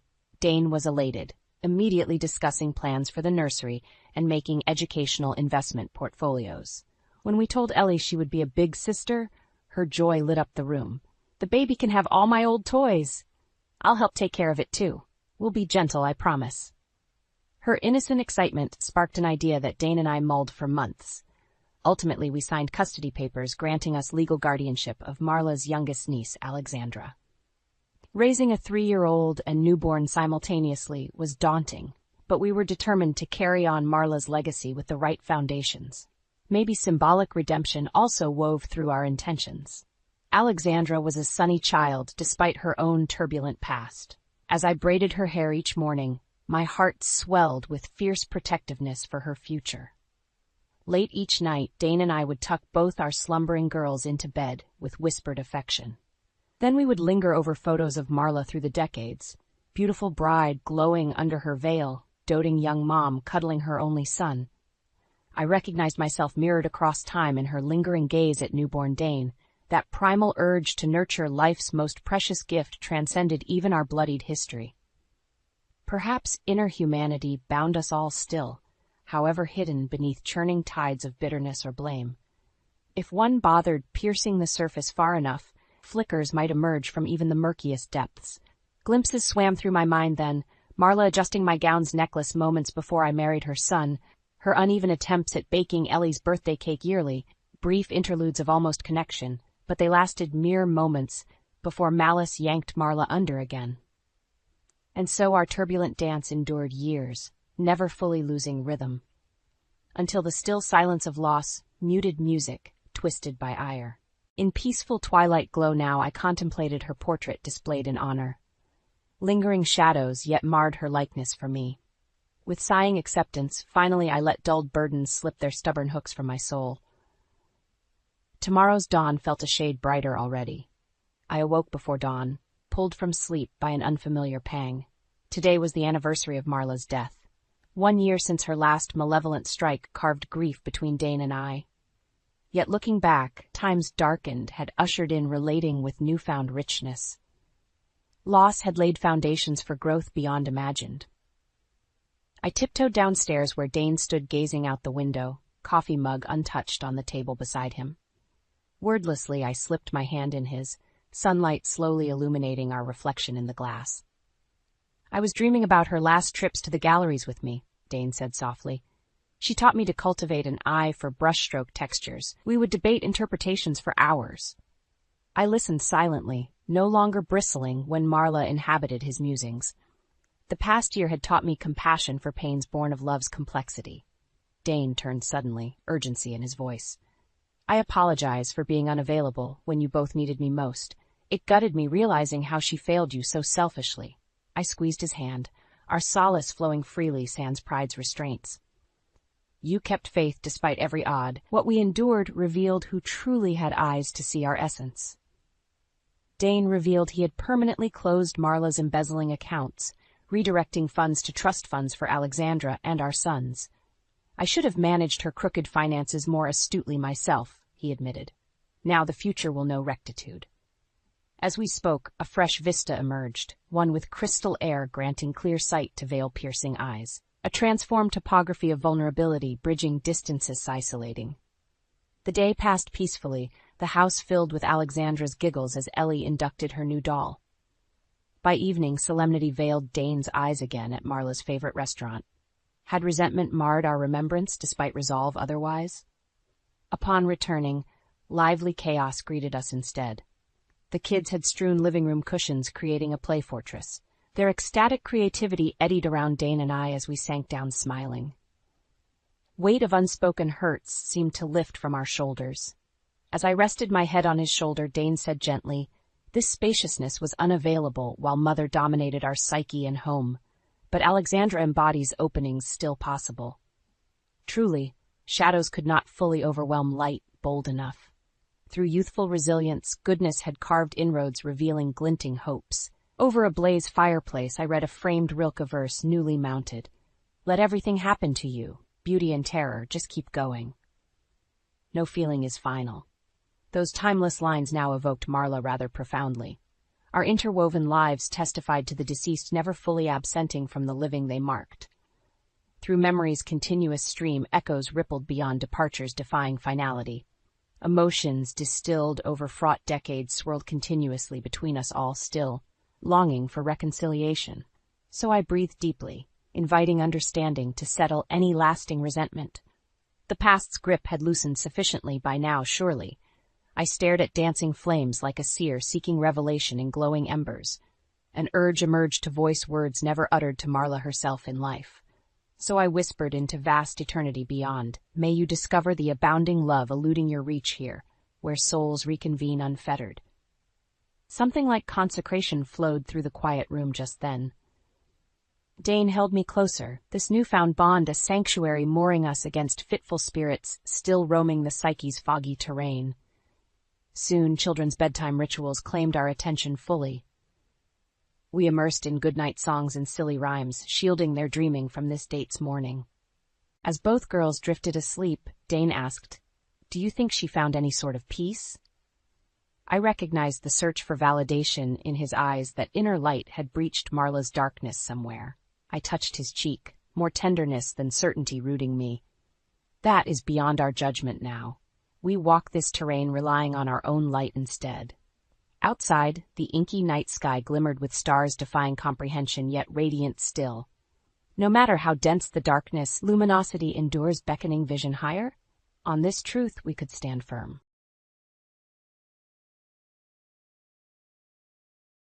The searing pain hit me like a bolt of lightning, radiating from my core through every nerve ending in my body. I cried out, gripping the bed rails until my knuckles turned white. The contractions were coming faster now, intense waves slamming into me. "You're doing great. Just keep breathing," the nurse encouraged. I tried to focus on her calming voice, using it as an anchor against the agony. After what felt like an eternity, I heard the sharp cries of a newborn pierce the air. "It's a girl," the doctor proclaimed. Relief and joy flooded through me as they placed my precious baby girl into my arms. Her tiny fingers grasped at mine as I held her close. In that moment, all the pain dissolved away. I looked up to see Nolan, my husband of 5 years, staring down at us. But instead of the loving gaze I expected, his face was etched with tension. His eyes flickered with an emotion I couldn't quite place. "She's perfect," I whispered, tears of happiness trailing down my cheeks. Nolan gave a curt nod. "Get some rest. I need to make a call," he said abruptly before slipping out of the room. A gnawing feeling began to take hold in my gut. Something wasn't right. Ever since I had gotten pregnant, Nolan had grown increasingly distant and cold. It was a stark contrast to the man I fell in love with, who had once been my biggest supporter. I tried to push away the dark thoughts creeping in. This was supposed to be the happiest day of my life. Nolan returned half an hour later, his jaw clenched. I searched his face, looking for any trace of joy or excitement, but found none. "Who was on the phone?" I asked. He avoided my gaze. "No one. Look, we need to talk." I noticed he was still wearing his wedding ring, the plain gold band I had placed on his finger 5 years ago, the one he promised he would never take off. But now it seemed like a lie. "What's going on?" I demanded, my voice shaking. Nolan stood rigidly at the foot of the bed, his eyes cold. "This isn't working. I've tried, but I can't do this anymore." His words dropped like stones in the pit of my stomach. "Do what exactly?" "This." He made a gesture with his hand. "I'm in love with someone else." The room started spinning. This had to be a nightmare. "What are you saying?" I whispered. He shoved his hands in his pockets. "Her name is Cassidy. We've been seeing each other for months. I'm going to be with her." Suddenly, the past year replayed in my mind on fast forward. Nolan's unexplained absences, his emotional distance, it all clicked into place. Rage boiled up inside me. "You cheated on me while I was pregnant with your child." He stood there, stone-faced. "Cassidy was there for me in ways you weren't." The audacity of his words stole the breath from my lungs. I glared at him with every ounce of loathing I could muster. "Get out," I seethed. "Get out before I call security to drag you out of here." For a moment, Nolan just stared at me. Then, without another word, he turned and left, the door clicking shut behind him with dreadful finality. I looked down at my innocent baby, still cradled protectively in my arms. Nolan had turned his back on us, but I would never abandon my child. A steely resolve rose up within me, cutting through the shock and anguish. If Nolan wanted a war, he would get one. I would make him regret the day he ever betrayed us. The next few days passed in a haze of feedings, diaper changes, and sporadic bursts of sleep.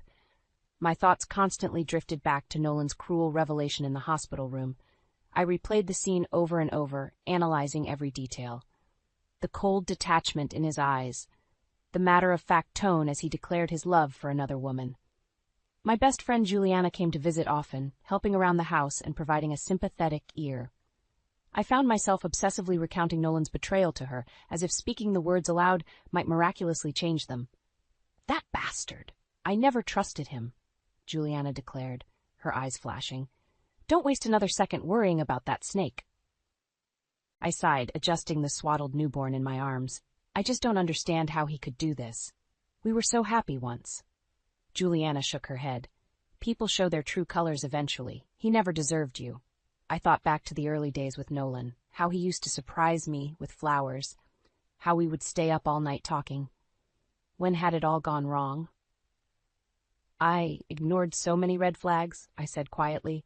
"The late nights at the office, the locked phone screen. I feel so stupid." "This is not your fault." Juliana squeezed my shoulder. "Nolan chose to betray his vows. Don't let him make you feel guilty, too." Over the next few weeks, I tried to focus on healing both physically and emotionally. But lingering doubts continued to plague me.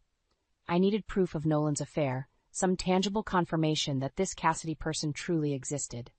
One evening, Juliana arrived on my doorstep, eyes blazing with fury. That asshole thought he could keep his little secret contained at the office.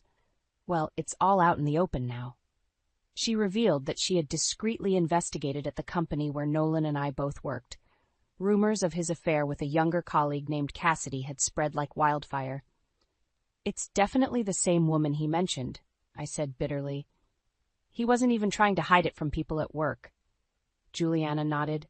I'm so sorry, Alara, but at least now you know the truth. He doesn't deserve your tears. Hot anger pulsed through me as reality sank in. Nolan had paraded his mistress around, utterly unconcerned about my pain or public humiliation. I pictured his smug face and felt pure loathing wash over me. He had slipped the knife in my back when I was at my most vulnerable. Well, it was time I returned the favor. A week later, I was finally discharged from the hospital with strict instructions to rest and recover. As I settled into my bedroom, a sense of peace washed over me. For the first time since that wretched day, Nolan destroyed our lives. I had just finished nursing the baby when the doorbell rang. Still sore and fatigued, I slowly made my way downstairs. I froze when I opened the front door. Nolan stood on the porch next to a slender blonde woman I could only assume was Cassidy. Before I could react, they brushed past me into the foyer. "What the hell are you doing here?" I demanded, blocking their path. Nolan glanced around impatiently. "I'm here for my things. Cassidy will help me pack up." I gaped at them. Did they think they could just barge in and take over? Cassidy gave me a disparaging look. "We're here to take the baby too. She deserves a proper home." Rage surged within me. "You must be out of your damn minds if you think I'm letting her go anywhere with you," I spat. Nolan stepped forward menacingly. "I will be a part of my daughter's life, like it or not." "Over my dead body," I snarled. "Get out before I call the cops." Just then I heard the front door swing open again behind me. "I wouldn't unpack just yet if I were you," came Juliana's voice. I turned to see her waving a manila envelope, eyes flashing. Nolan paled at the sight of her. "In fact, I think you'll both be cleaning out your desks at the office instead," she continued. Cassidy let out a scoff. "And who the hell are you?" "Who I am doesn't matter. What matters is that I have enough evidence here of your sordid affair to bury you both." Juliana pulled out printed emails and photographed text conversations documenting their relationship, all time-stamped during my pregnancy. Nolan lunged for the papers, but Juliana yanked them away. "Ah, too late. Copies have already been sent to the head office. Hope you don't mind facing a sexual harassment investigation, Cassidy."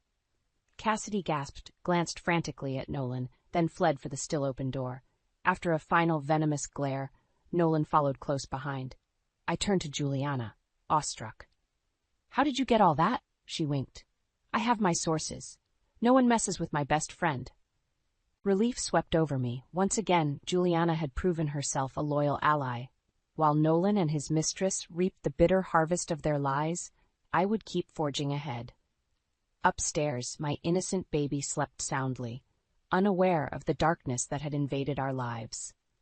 Gazing at her sweet face, I knew I would move mountains to make sure she never suffered like I had. Nolan had slipped the knife in my back when I was vulnerable. Now it was my turn to take everything from him. His dignity, his career, his reputation. The only thought sweeter than revenge was the chance to start over, far from his shadow. The next morning, I received an urgent call from Juliana, instructing me to get to the office immediately. Still weak and sore, I reluctantly left my newborn with a neighbor and drove downtown. Juliana met me outside the towering glass building that housed our company's headquarters. "I hope you're ready for a show," she said with a sly grin. Up in the executive wing, we stepped into a posh waiting area outside the president's office.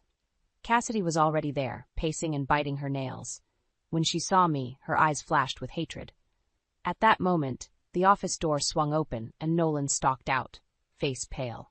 He froze when he saw us, fear creeping into his expression. Mr. Harlan, the company president, emerged behind Nolan and beckoned us all inside. "Please, have a seat," Harlan said politely as we filed in. He was known as much for his courtesy as his shrewd intelligence. Cassidy sat ramrod straight, eyes fixed on the floor. Nolan drummed his fingers anxiously on the armrest beside her. Harlan neatly arranged papers on his desk before folding his hands. "It seems we have some personnel issues that require immediate attention." He turned to Cassidy first. "You are aware that intimate relationships between employees are against company policy?" "Yes, sir," she answered tersely. "And yet clear evidence shows you had an ongoing affair with a married executive, a man whose wife, I might add, you worked closely with during her difficult pregnancy." Cassidy flushed but said nothing. Harlan continued in measured tones. "Your actions show a disturbing lack of integrity and professionalism, Effective today, your employment is terminated. Cassidy shot to her feet. You can't do this. My family donated half the artwork in this building. Harlan didn't blink. Your aunt may be a noted philanthropist, but neither she nor your family name will excuse misconduct here. Defeated, Cassidy grabbed her purse and fled the office. Nolan reached out as if to stop her, then seemed to think better of it. Harlan turned his attention next to Nolan. Not only did you violate company rules, you abandoned your family duties. Such poor character does not befit a senior executive. Nolan's face twisted. I've given 15 years to this firm. You can't throw me out over one mistake. It was no mere mistake. You systematically deceived your wife and jeopardized an important project, distracting your team for months. Your presence here is now untenable. Harlan slid an envelope across the desk. Here is the terms of your severance package. I suggest you accept and make a quiet departure. With shaking hands, Nolan took the papers and left. I watched him go with a sense of dark satisfaction. Harlan gave me a kind look. My dear, you were clearly the injured party here. Consider this matter closed on the company's end. I hope you recover fully, both physically and personally. Outside the office, Juliana hugged me tight. I let out a sob I didn't know I'd been holding in, the overwhelming emotions of the past weeks finally crashing over me. It was over. Justice had been swift and sure. Now I could focus on rebuilding a new life with my daughter, a peaceful life, far from the backstabbing duplicity of people like Nolan. When karma came for him, the knife in his back was one he richly deserved. In the weeks following Nolan's termination, I focused on regaining my strength and finding a new normal with my daughter. I took extended medical leave from work, relying on my savings while I figured out next steps. Juliana was a constant support, helping around the house and encouraging me to take it one day at a time. Forget about Nolan. Everything will work out, you'll see, she said during one late-night chat session. But I couldn't forget. Or forgive. Quiet rage still simmered within me over how Nolan deceived me. I replayed every memory, analyzing all the times he lied straight to my face. He had hurt me deeper than anyone ever had, and he deserved to fully reap what he sowed. Late one night, an idea began to take form. If Nolan thought he could simply walk away unscathed, he was dead wrong. With Juliana's help, I would make sure his betrayal followed him like a dark cloud over every aspect of his life. I decided to start with his beloved career reputation. Nolan had always taken pride in being a rising star at the company, ruthless and ambitious. It was time to crash his image and turn his coworkers against him. Juliana and I drafted an anonymous email detailing Nolan's affair with a direct report during my vulnerable pregnancy. We included key dates and events, along with Cassidy's name. From an internet cafe, we sent the message to everyone in their business circle. Soon after, the heated office gossip mill went into overdrive. Nolan's peers and colleagues were appalled at the sordid details. The portrait of a lying snake emerged, destroying any respect he once commanded. Meanwhile, I spoke with a take-no-prisoners divorce lawyer about destroying Nolan financially. We drew up divorce papers asserting adultery as grounds and seeking full custody with a generous side of child support. Serving Nolan the papers at his new apartment was profoundly satisfying. The look of defeat on his face was priceless. "You'll regret this," he snarled. But we both knew all the power rested firmly in my hands now. Getting my revenge on the home-wrecking Cassidy required a subtler approach. I unearthed her active social media accounts and anonymously sent screenshots to her college friends of her boasting about seducing a married man. The backlash was swift and severe. Calls for her to be fired from her new waitressing job flooded her online profiles. Old friends and roommates publicly denounced her character. She disappeared from social media entirely less than 24 hours later. While Cassidy retreated into obscurity, Nolan would soon endure the full public humiliation of a court battle dragging his name through the mud. I hoped the legal fees and child support bled him dry. As I rocked my baby to sleep each night, the dark thoughts receded and calm took its place. The storm Nolan brought into our lives had cleared. Soon we would be free of him for good.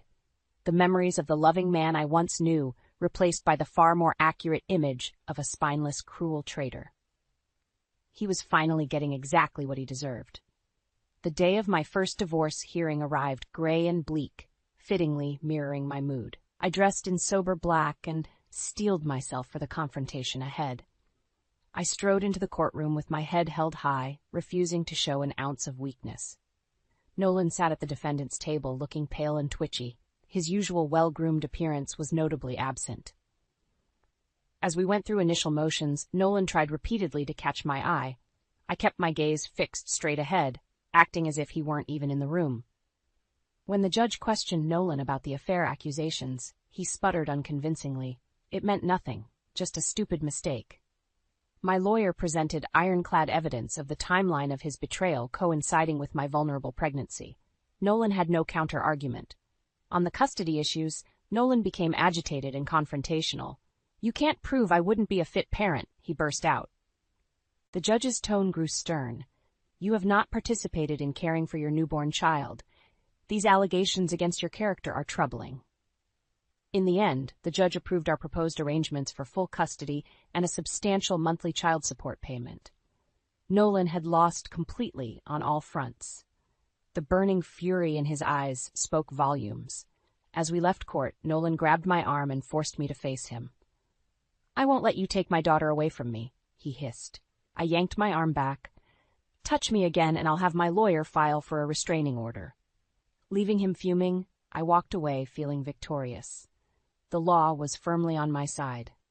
Over the next few weeks, Nolan maintained a campaign to salvage his reputation without success. He tried shifting blame, claiming I pushed him away during pregnancy and refused marital affection.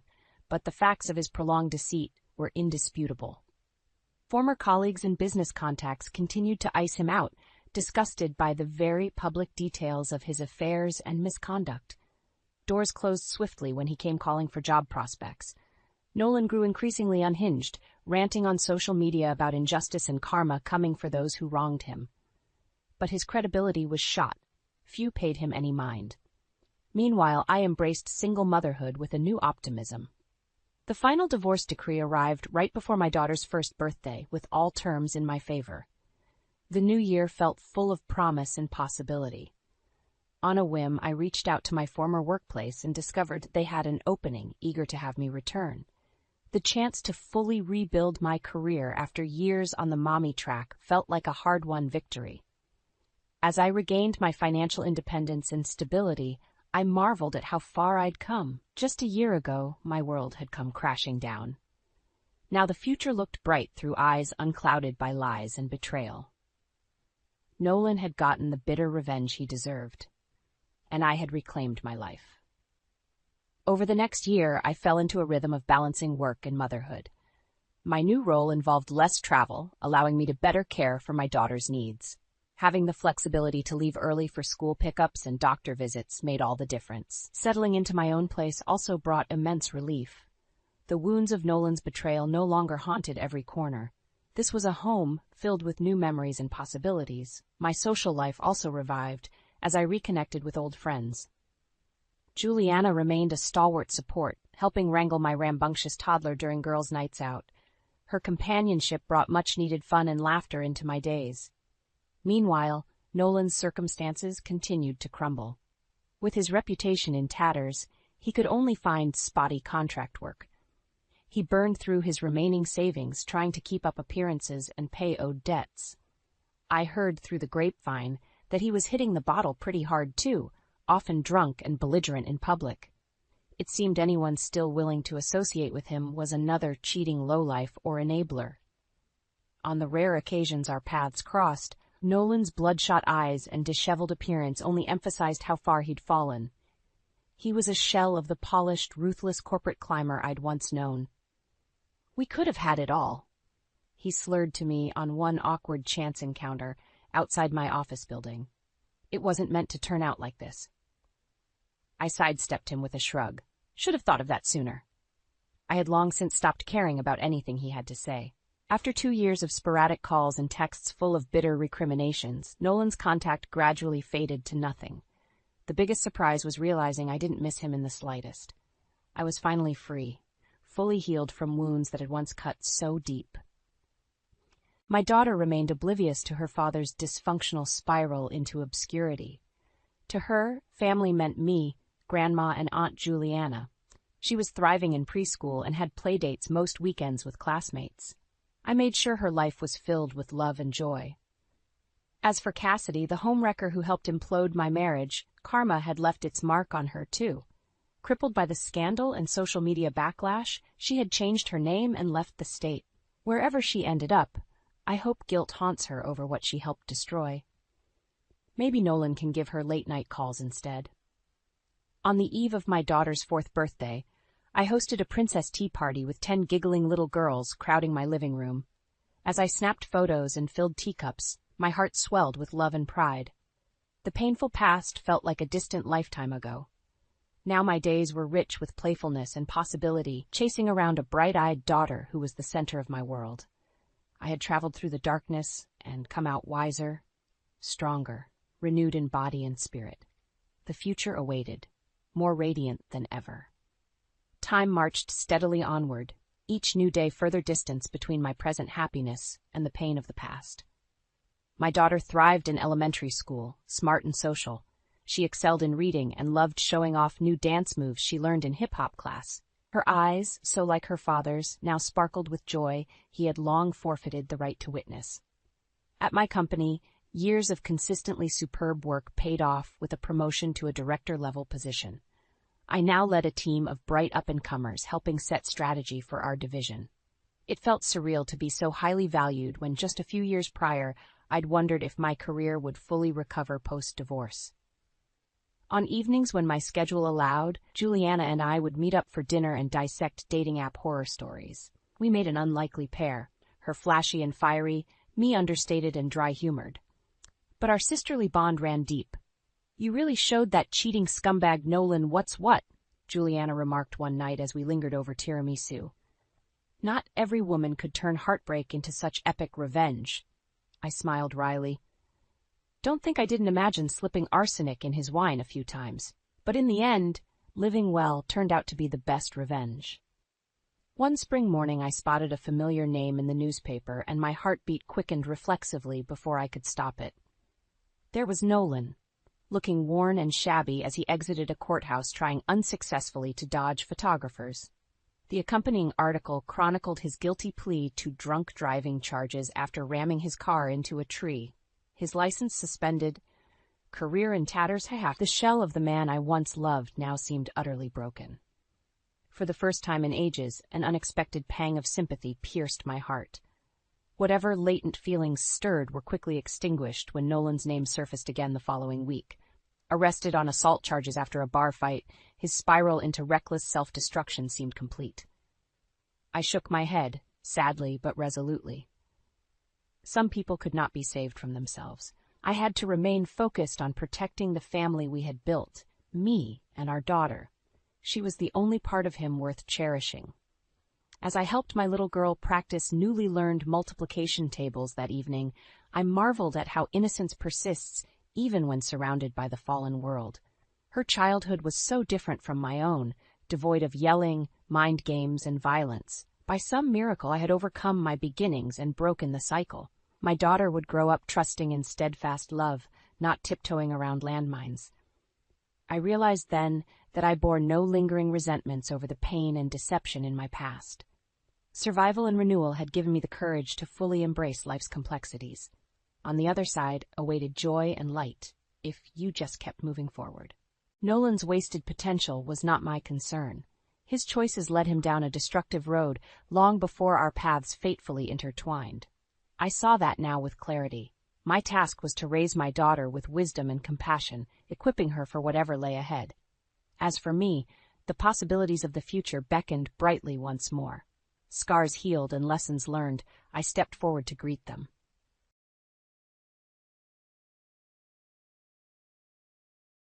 "How could you?" I screamed, my voice echoing through the empty lot where our family home once stood. All that remained was a pile of rubble.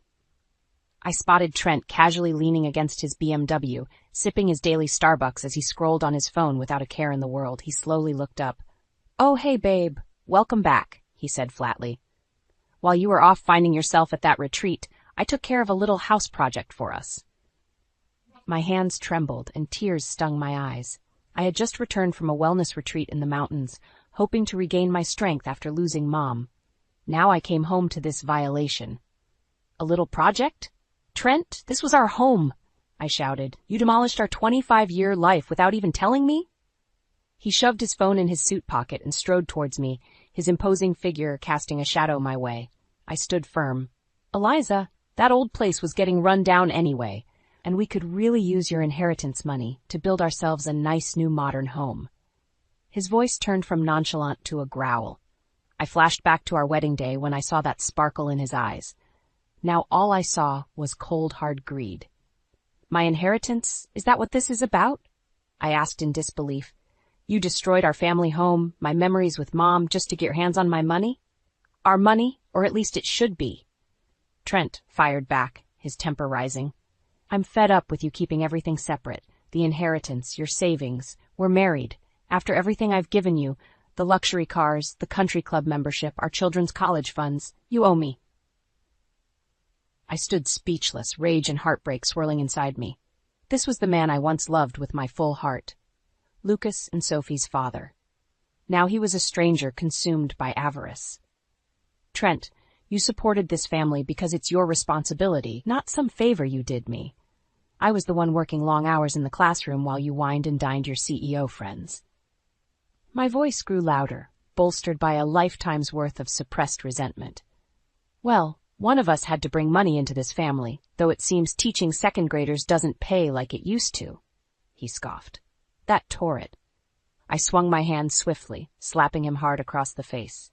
The sound cracked through the empty space where warm family memories once echoed. For a moment his face registered shock, then his lips curled into a menacing smile. You'll regret that, Eliza, he growled, stomping back towards his flashy car. That inheritance is mine. You can make this easy or difficult, but either way, I'll get what I deserve. I stood alone among the ruins of my life, my mother gone, my home demolished, my husband transformed into a monster. I had dedicated years to my family, putting their needs before my own. Now Trent threatened to steal my last ounce of security, convinced he was owed a cut simply for being my spouse. I sank down atop a pile of gravel that once supported our living room. This man thought he could scare me into submission, believing I'd back down as I always had. The old Eliza may have acquiesced, terrified of conflict and desperate to keep the peace. But losing Mom showed me how fragile life was. I refused to surrender myself any longer. Gripping a chunk of drywall that displayed Lucas's childhood height measurements, I made a vow. Trent underestimated my strength if he expected me to hand everything over. I would fight with my last breath to protect myself and my children. With tears drying and resolve hardening, I marched forward, the demolition debris crunched under my feet, remnants of the past, fuel for my future. I was battered but not broken. Now focused by righteous fury, I pulled out my phone to call the one person I knew would help. Hello, Claire? It's Eliza. I hope you still have room on your caseload because I need the best divorce lawyer in town. Sitting across from Claire over lukewarm coffees, I delved back into memories I had long suppressed. Eliza, walk me through your relationship history with Trent, Claire said gently, her voice belying her reputation as a bulldog in the courtroom. I closed my eyes, transported back over 2 decades prior. It was 1998, and at 23 years old, I was focused on kickstarting my teaching career. Trent was an up-and-coming sales executive I met through family friends. Confident and charismatic, he swept me off my feet quickly. We married within a year, and by 30, I had left my job to focus on raising our children full-time. It was always my dream to be a mom. Trent was thrilled too. He wanted me home, tending to the kids, while he traveled for work. I strived to be the perfect wife and mother. My parents helped tremendously while Trent was away. We were a close, loving family, up until 6 months ago when we lost my father unexpectedly. My mother's health, then, took a sharp decline, following Dad's passing. I'm so sorry, Eliza. Claire offered gently. That must have been an incredibly painful time for you. How did Trent respond? I sighed, anger rising as I replayed his apathetic behavior in my mind. Honestly, Trent grew increasingly impatient and cold. He hated that I was preoccupied caring for my grieving mother. He began making callous comments about me, playing nurse too much. Claire frowned, jotting notes on her legal pad. And he provided no emotional support during this period? None whatsoever. If anything, he often compounded my grief with his cruel reactions.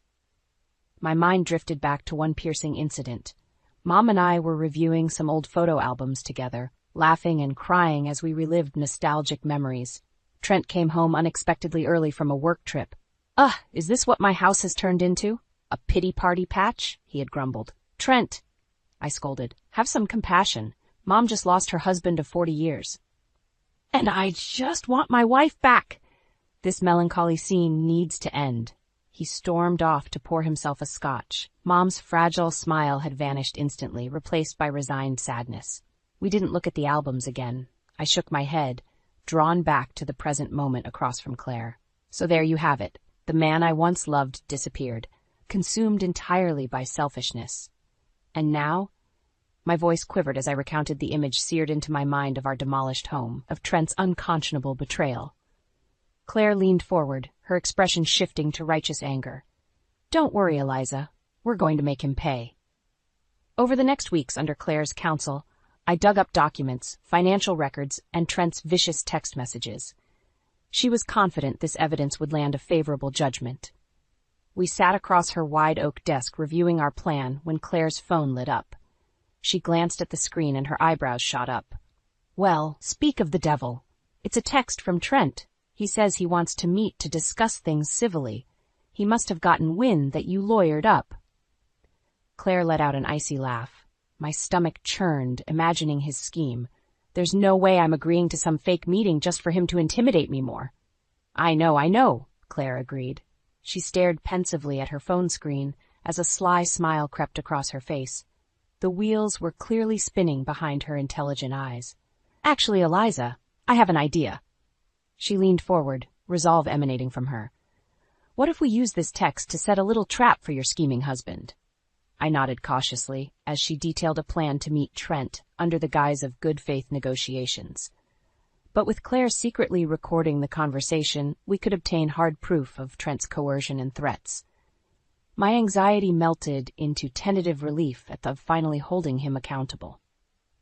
As we wrapped up final preparations for the clandestine meeting, I turned to Claire, new confidence rising within me. "Let's do this. It's time for that snake to get exactly what he deserves." Claire smiled knowingly and put a steadying hand on my shoulder. "Showtime!" My hands trembled as I stared down at the text from Trent, confirming our clandestine meeting spot, a discreet cafe downtown far from prying eyes. Though Claire and I had devised an airtight plan to expose his deceit, doubt still gnawed at my core. What verbal assaults awaited me? How far would Trent go to pressure me into relinquishing control of my inheritance? I steeled my nerves, refusing to let past anxiety dictate my actions now. With my family's legacy and financial future at stake, failure was not an option. I arrived early at the nondescript cafe and selected a quiet corner booth, my back to the wall for full visual coverage. I set my phone on the table, discreetly pressing record before concealing it behind a napkin. The bait was laid for Trent's inevitable tirade. Now confident our trap was set, I waited. Right on cue, 15 minutes late as always, Trent sauntered in, a smug look plastered across his handsome yet hardened face. I gestured politely to the seat across from me. Showtime. "Well, Eliza, isn't this mature of us to handle things civilly?" Trent offered with mock sincerity. I nearly gagged at his attempt to take the high road after demolishing our family home without notice. Instead, I offered a flat smile. "Yes, I think it's important we have an open and honest conversation about all this." Trent shifted, clearly unsettled by my nonplussed reaction. He was likely expecting a much more volatile response he could redirect with manipulation as he had done so many times before. Good. Let him squirm a bit. I broke the silence after an awkward beat. "I'll cut right to the chase, Trent. Are you willing to negotiate fairly on separation terms?" I kept my tone cool yet firm. At this, Trent sneered. The polite facade instantly melted away. "Separation?" He spat the word. "You must be joking. I hope you're not expecting me to agree to anything that compromises my financial future." Compromises his future? Typical Trent. Money and status were all that mattered to him. Certainly not family. I pressed on calmly. "I'm talking about splitting things equitably between us. Surely we can be reasonable adults." Trent pounded his fist on the table, rattling the coffee mugs and startling patrons at other tables. "No, Eliza, I will not agree to walk away empty-handed. Not after wasting the prime of my career on this lackluster marriage," he jabbed bitterly. "You will sign over your inheritance, or I'll make you regret ever threatening this divorce." And there it was, no pretense anymore about preserving our family or saving our marriage. Trent laid bare his singular goal, getting his greedy hands on what he felt he deserved. Behind his macho threats, though, I detected desperation. His future fortune and reputation were at stake if he couldn't manipulate me into conceding. This time he underestimated my resolve. I kept my tone measured. "Are you quite finished with your tirade? Because nothing you say will coerce me into just handing everything over. I'm fully prepared for a legal battle." Trent's face reddened, his temper rising. But I recognized the flash of fear behind his harsh glare. My stoic confidence had caught him off guard. "You entitled, washed-up loser," he sputtered. "I made you everything you have, and this is the thanks I get? You'll regret this, Eliza. No one steals my future." With that, Trent shoved his chair back forcefully, grabbed his jacket, and stormed out, steaming. My hands were trembling again, though this time with relief and triumph. I grabbed my phone, hands shaking, to stop the recording. Not only did I hold firm in my refusal to cave to his threats, I now had them all on tape. No more hiding behind a charming veneer. The world would soon hear Trent's true venomous nature. For the first time in months, I broke into a grin. My tormentor's downfall was imminent. With Claire masterfully pulling legal strings and karma beginning to strike back at Trent for his deceit, I had set the stage for his reckoning. I almost pitied the poor guy if he wasn't such a loathsome snake, willing to crush his own family for personal gain. Oh well, no mercy for the selfish fool. After settling my bill, I strode confidently out the door towards a future that shined brighter by the minute. My resolve was steeled for the fight ahead. Trent would bitterly regret the day he crossed me. I sighed, seeing the caller ID flash Trent for the third time that morning. After ignoring his barrage of petty texts, he was apparently resorting to voice messages to vent his frustration. My finger hovered over the decline button when a thought struck me. Trent's behavior had become increasingly erratic and abusive. Building a record of evidence couldn't hurt for the looming legal battle. I answered coolly, "What do you need, Trent?" His voice came through the speaker shrill and commanding. "We need to discuss funeral arrangements for your mother. I already contacted my preferred venue and caterer and put a deposit down. I figured you'd be too emotional to handle planning." My breath caught in my throat. The audacity after months of dismissing my grief, now assuming control and decision-making because I was too hysterical? I managed a terse response. "Actually, Trent, I've already made arrangements with Mom's church and her closest friends are helping coordinate everything. But I'm sure your caterer refunds deposits if you ask nicely." I couldn't help the subtle jab, indicating his presumptuous planning was not required or appreciated. An exasperated sigh followed by a lengthy pause echoed from the phone. When Trent spoke again, any veil of compassion had vanished, revealing biting contempt. "You always were helpless when it came to executive decisions. I don't know why I'm surprised you'd leave the planning to a bunch of old church biddies barely clinging to life themselves." I clenched my phone tightly, holding back a spew of enraged curses. "Breathe, Eliza." His cruelty, shocking as it may sound on tape, could be critical evidence if he tried claiming I was the bitter, unreasonable one later. I responded evenly. "I'm organizing this funeral in alignment with Mom's wishes, something you never bothered to learn in 25 years together. She will be honored respectfully.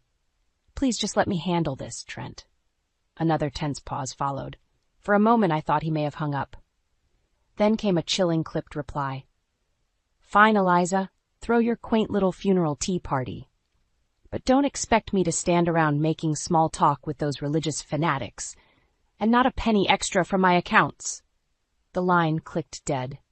I released a shuddering breath and collapsed onto our bed, which Trent had strategically left stripped of all bedding. Even in death, he continued finding new psychological torture methods. Over the next days, his cruelty only crescendoed.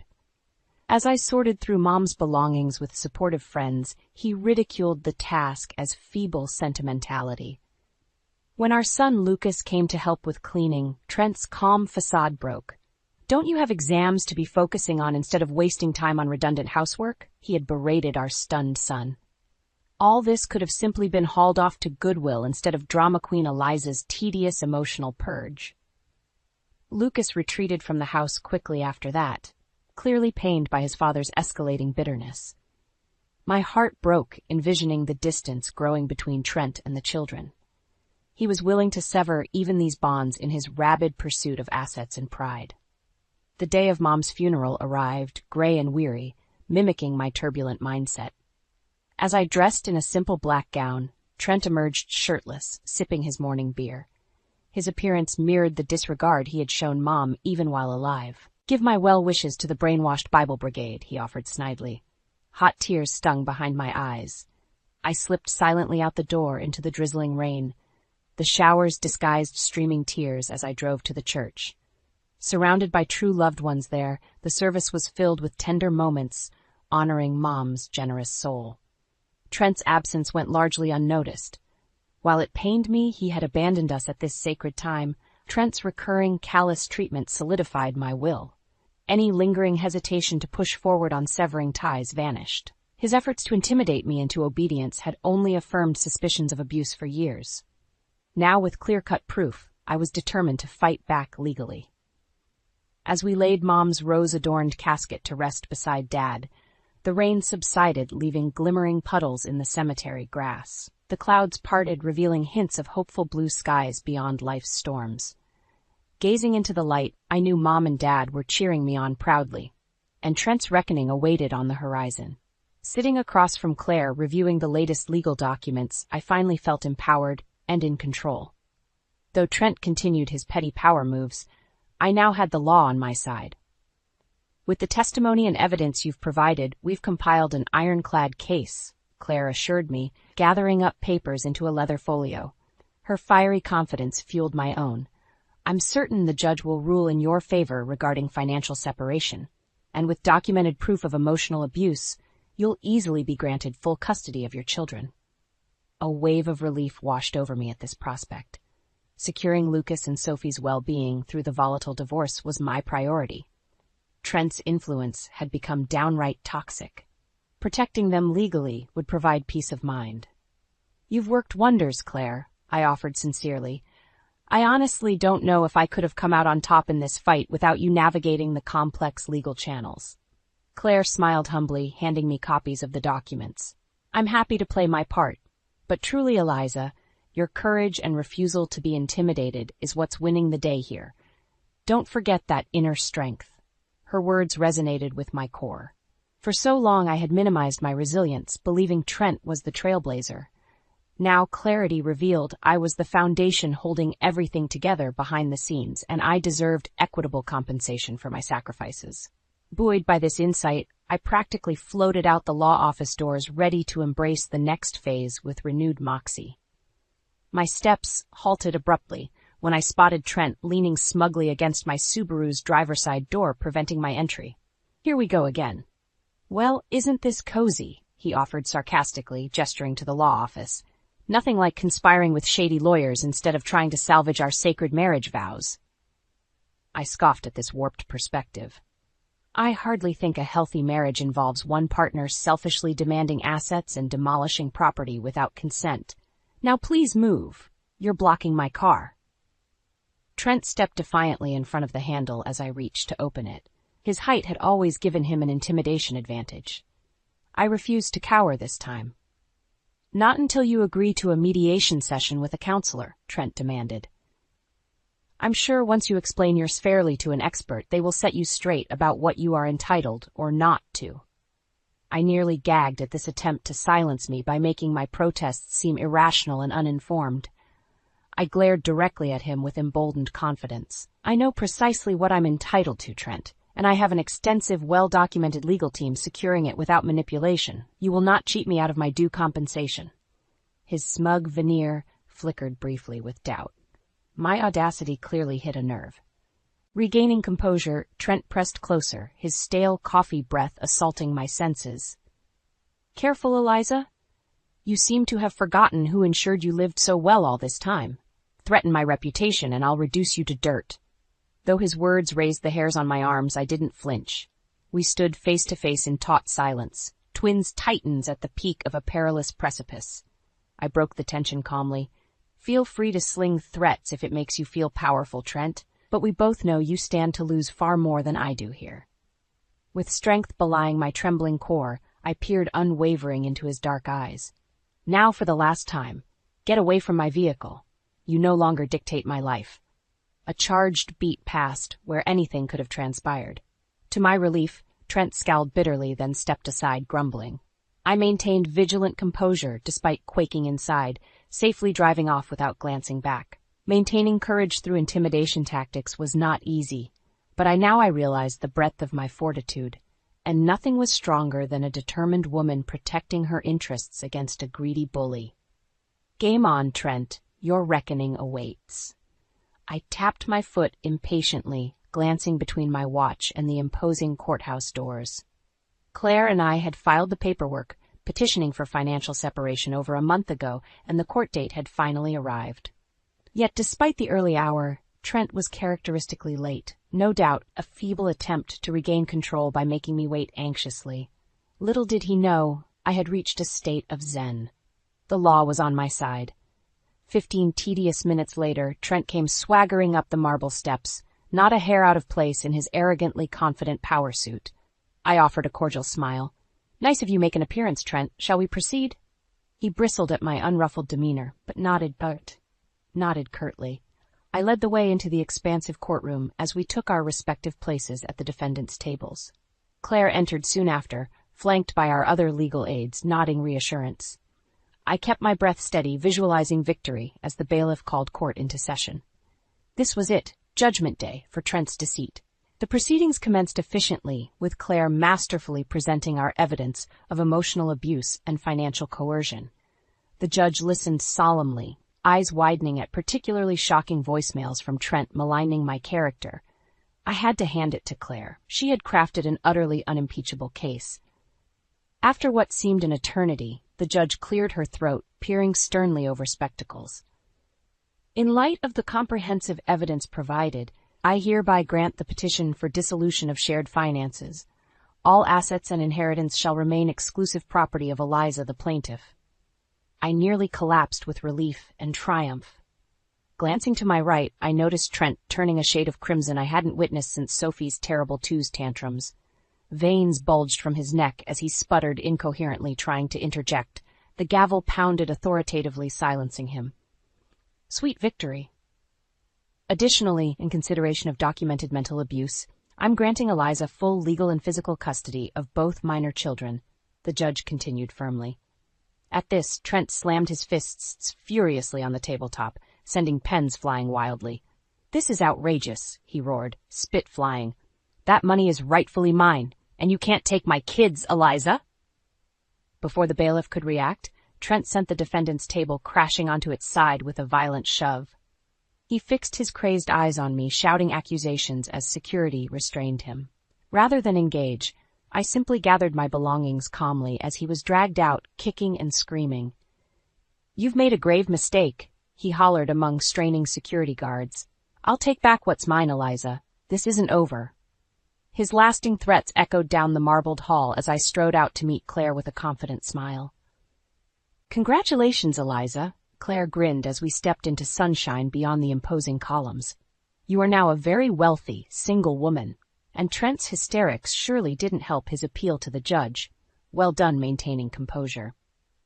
I let out a deep exhale, feeling years of anxiety and oppression lifting away.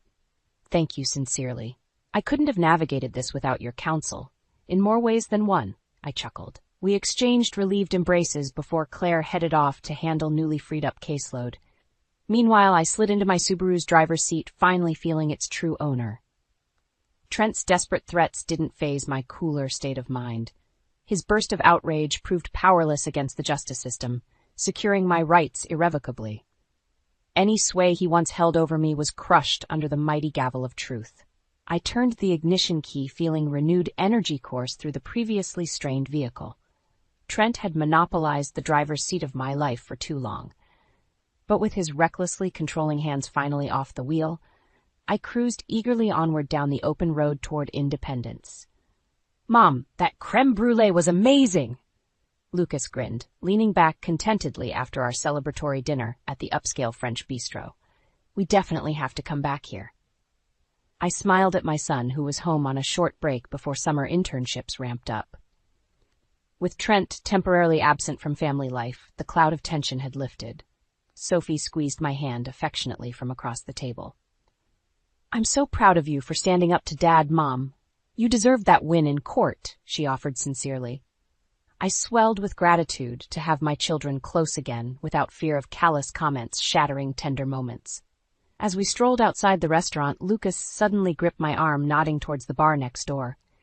There sat Trent, half-slumped on a stool, staring numbly at CNN, blaring predictions for an upcoming economic recession. Even from a distance, his unkempt appearance revealed a broken man. I felt Sophie's hand tense on my shoulder. "Let's go, Mom," she urged gently. I paused, taking in the scene of my once formidable opponent, diminished to a drunken shell of spite. His legacy and reputation apparently lay in shambles, much like the remains of our demolished home. Investors and elite executives had shunned him after his court outburst made salacious headlines. Rumor was his assets had taken a significant hit in the latest stock market plunge as well. The community backlash only amplified his downfall. "Karma's a beast, eh, Trent?" Lucas muttered. Seeing his disheveled father still sparked sadness behind the resentment in Lucas's eyes. Sophie linked her arm through his comfortingly as they walked ahead to gather an Uber. I stood frozen, gazing upon the aftermath of Trent's greed and hubris. Claire was right. He had far more to lose than me by refusing to compromise. Now every manipulative scheme and sociopathic threat had come crashing down in a brutal reckoning. Hard times humbled even the proudest titans. Though my righteous anger towards Trent persisted, witnessing his self-destruction awakened traces of pity amongst the bitterness. Perhaps if he demonstrated true remorse and sought help for underlying issues driving his egocentric worldview. My sympathetic pondering was cut short when Trent glanced up blearily from his drink. His bloodshot eyes registered rage seeing me. He rose unsteadily and staggered over, wearing a twisted smirk. "Come to gloat, have you?" He slurred, whiskey breath assaulting my senses. "Little Miss Righteous Victor." Trent wobbled, but spite sharpened his words. I stood calmly, meeting his hollow glare. "No, Trent, just heading home after dinner with our kids, actually. I do hope you'll get the help you need." Before I could finish, Trent erupted in a spit-flying diatribe. "Save your sanctimonious talk. This is your fault, Eliza. Your petty comeuppance threats me destitute and despised." He swayed aggressively closer. "I lost everything because of your self-centered vengeance."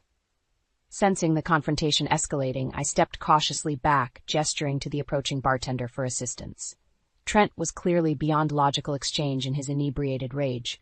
His unhinged tirade continued, attracting shocked attention from passers-by. "Mark my words, Eliza. I will get even. Your little celebratory parade ends now." He lunged towards me as the bartender grabbed him. I retreated quickly to where Lucas and Sophie stood horrified. Police sirens wailed from down the street, responding to calls about the disturbance. "Let's go home," I urged, ushering my shaken children away from the nightmarish scene.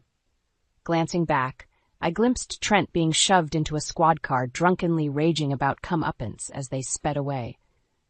The vengeance Trent had poisonously plotted was now his own ruin, woven by greed. And despite his threats, watching him fade, unhinged and unwell in flashing police lights, I pitied more than feared the broken, bitter man. A year had passed since that tumultuous night, witnessing Trent unravel completely. His drunken threats persisted for months between jail sentences and court-ordered rehab sessions.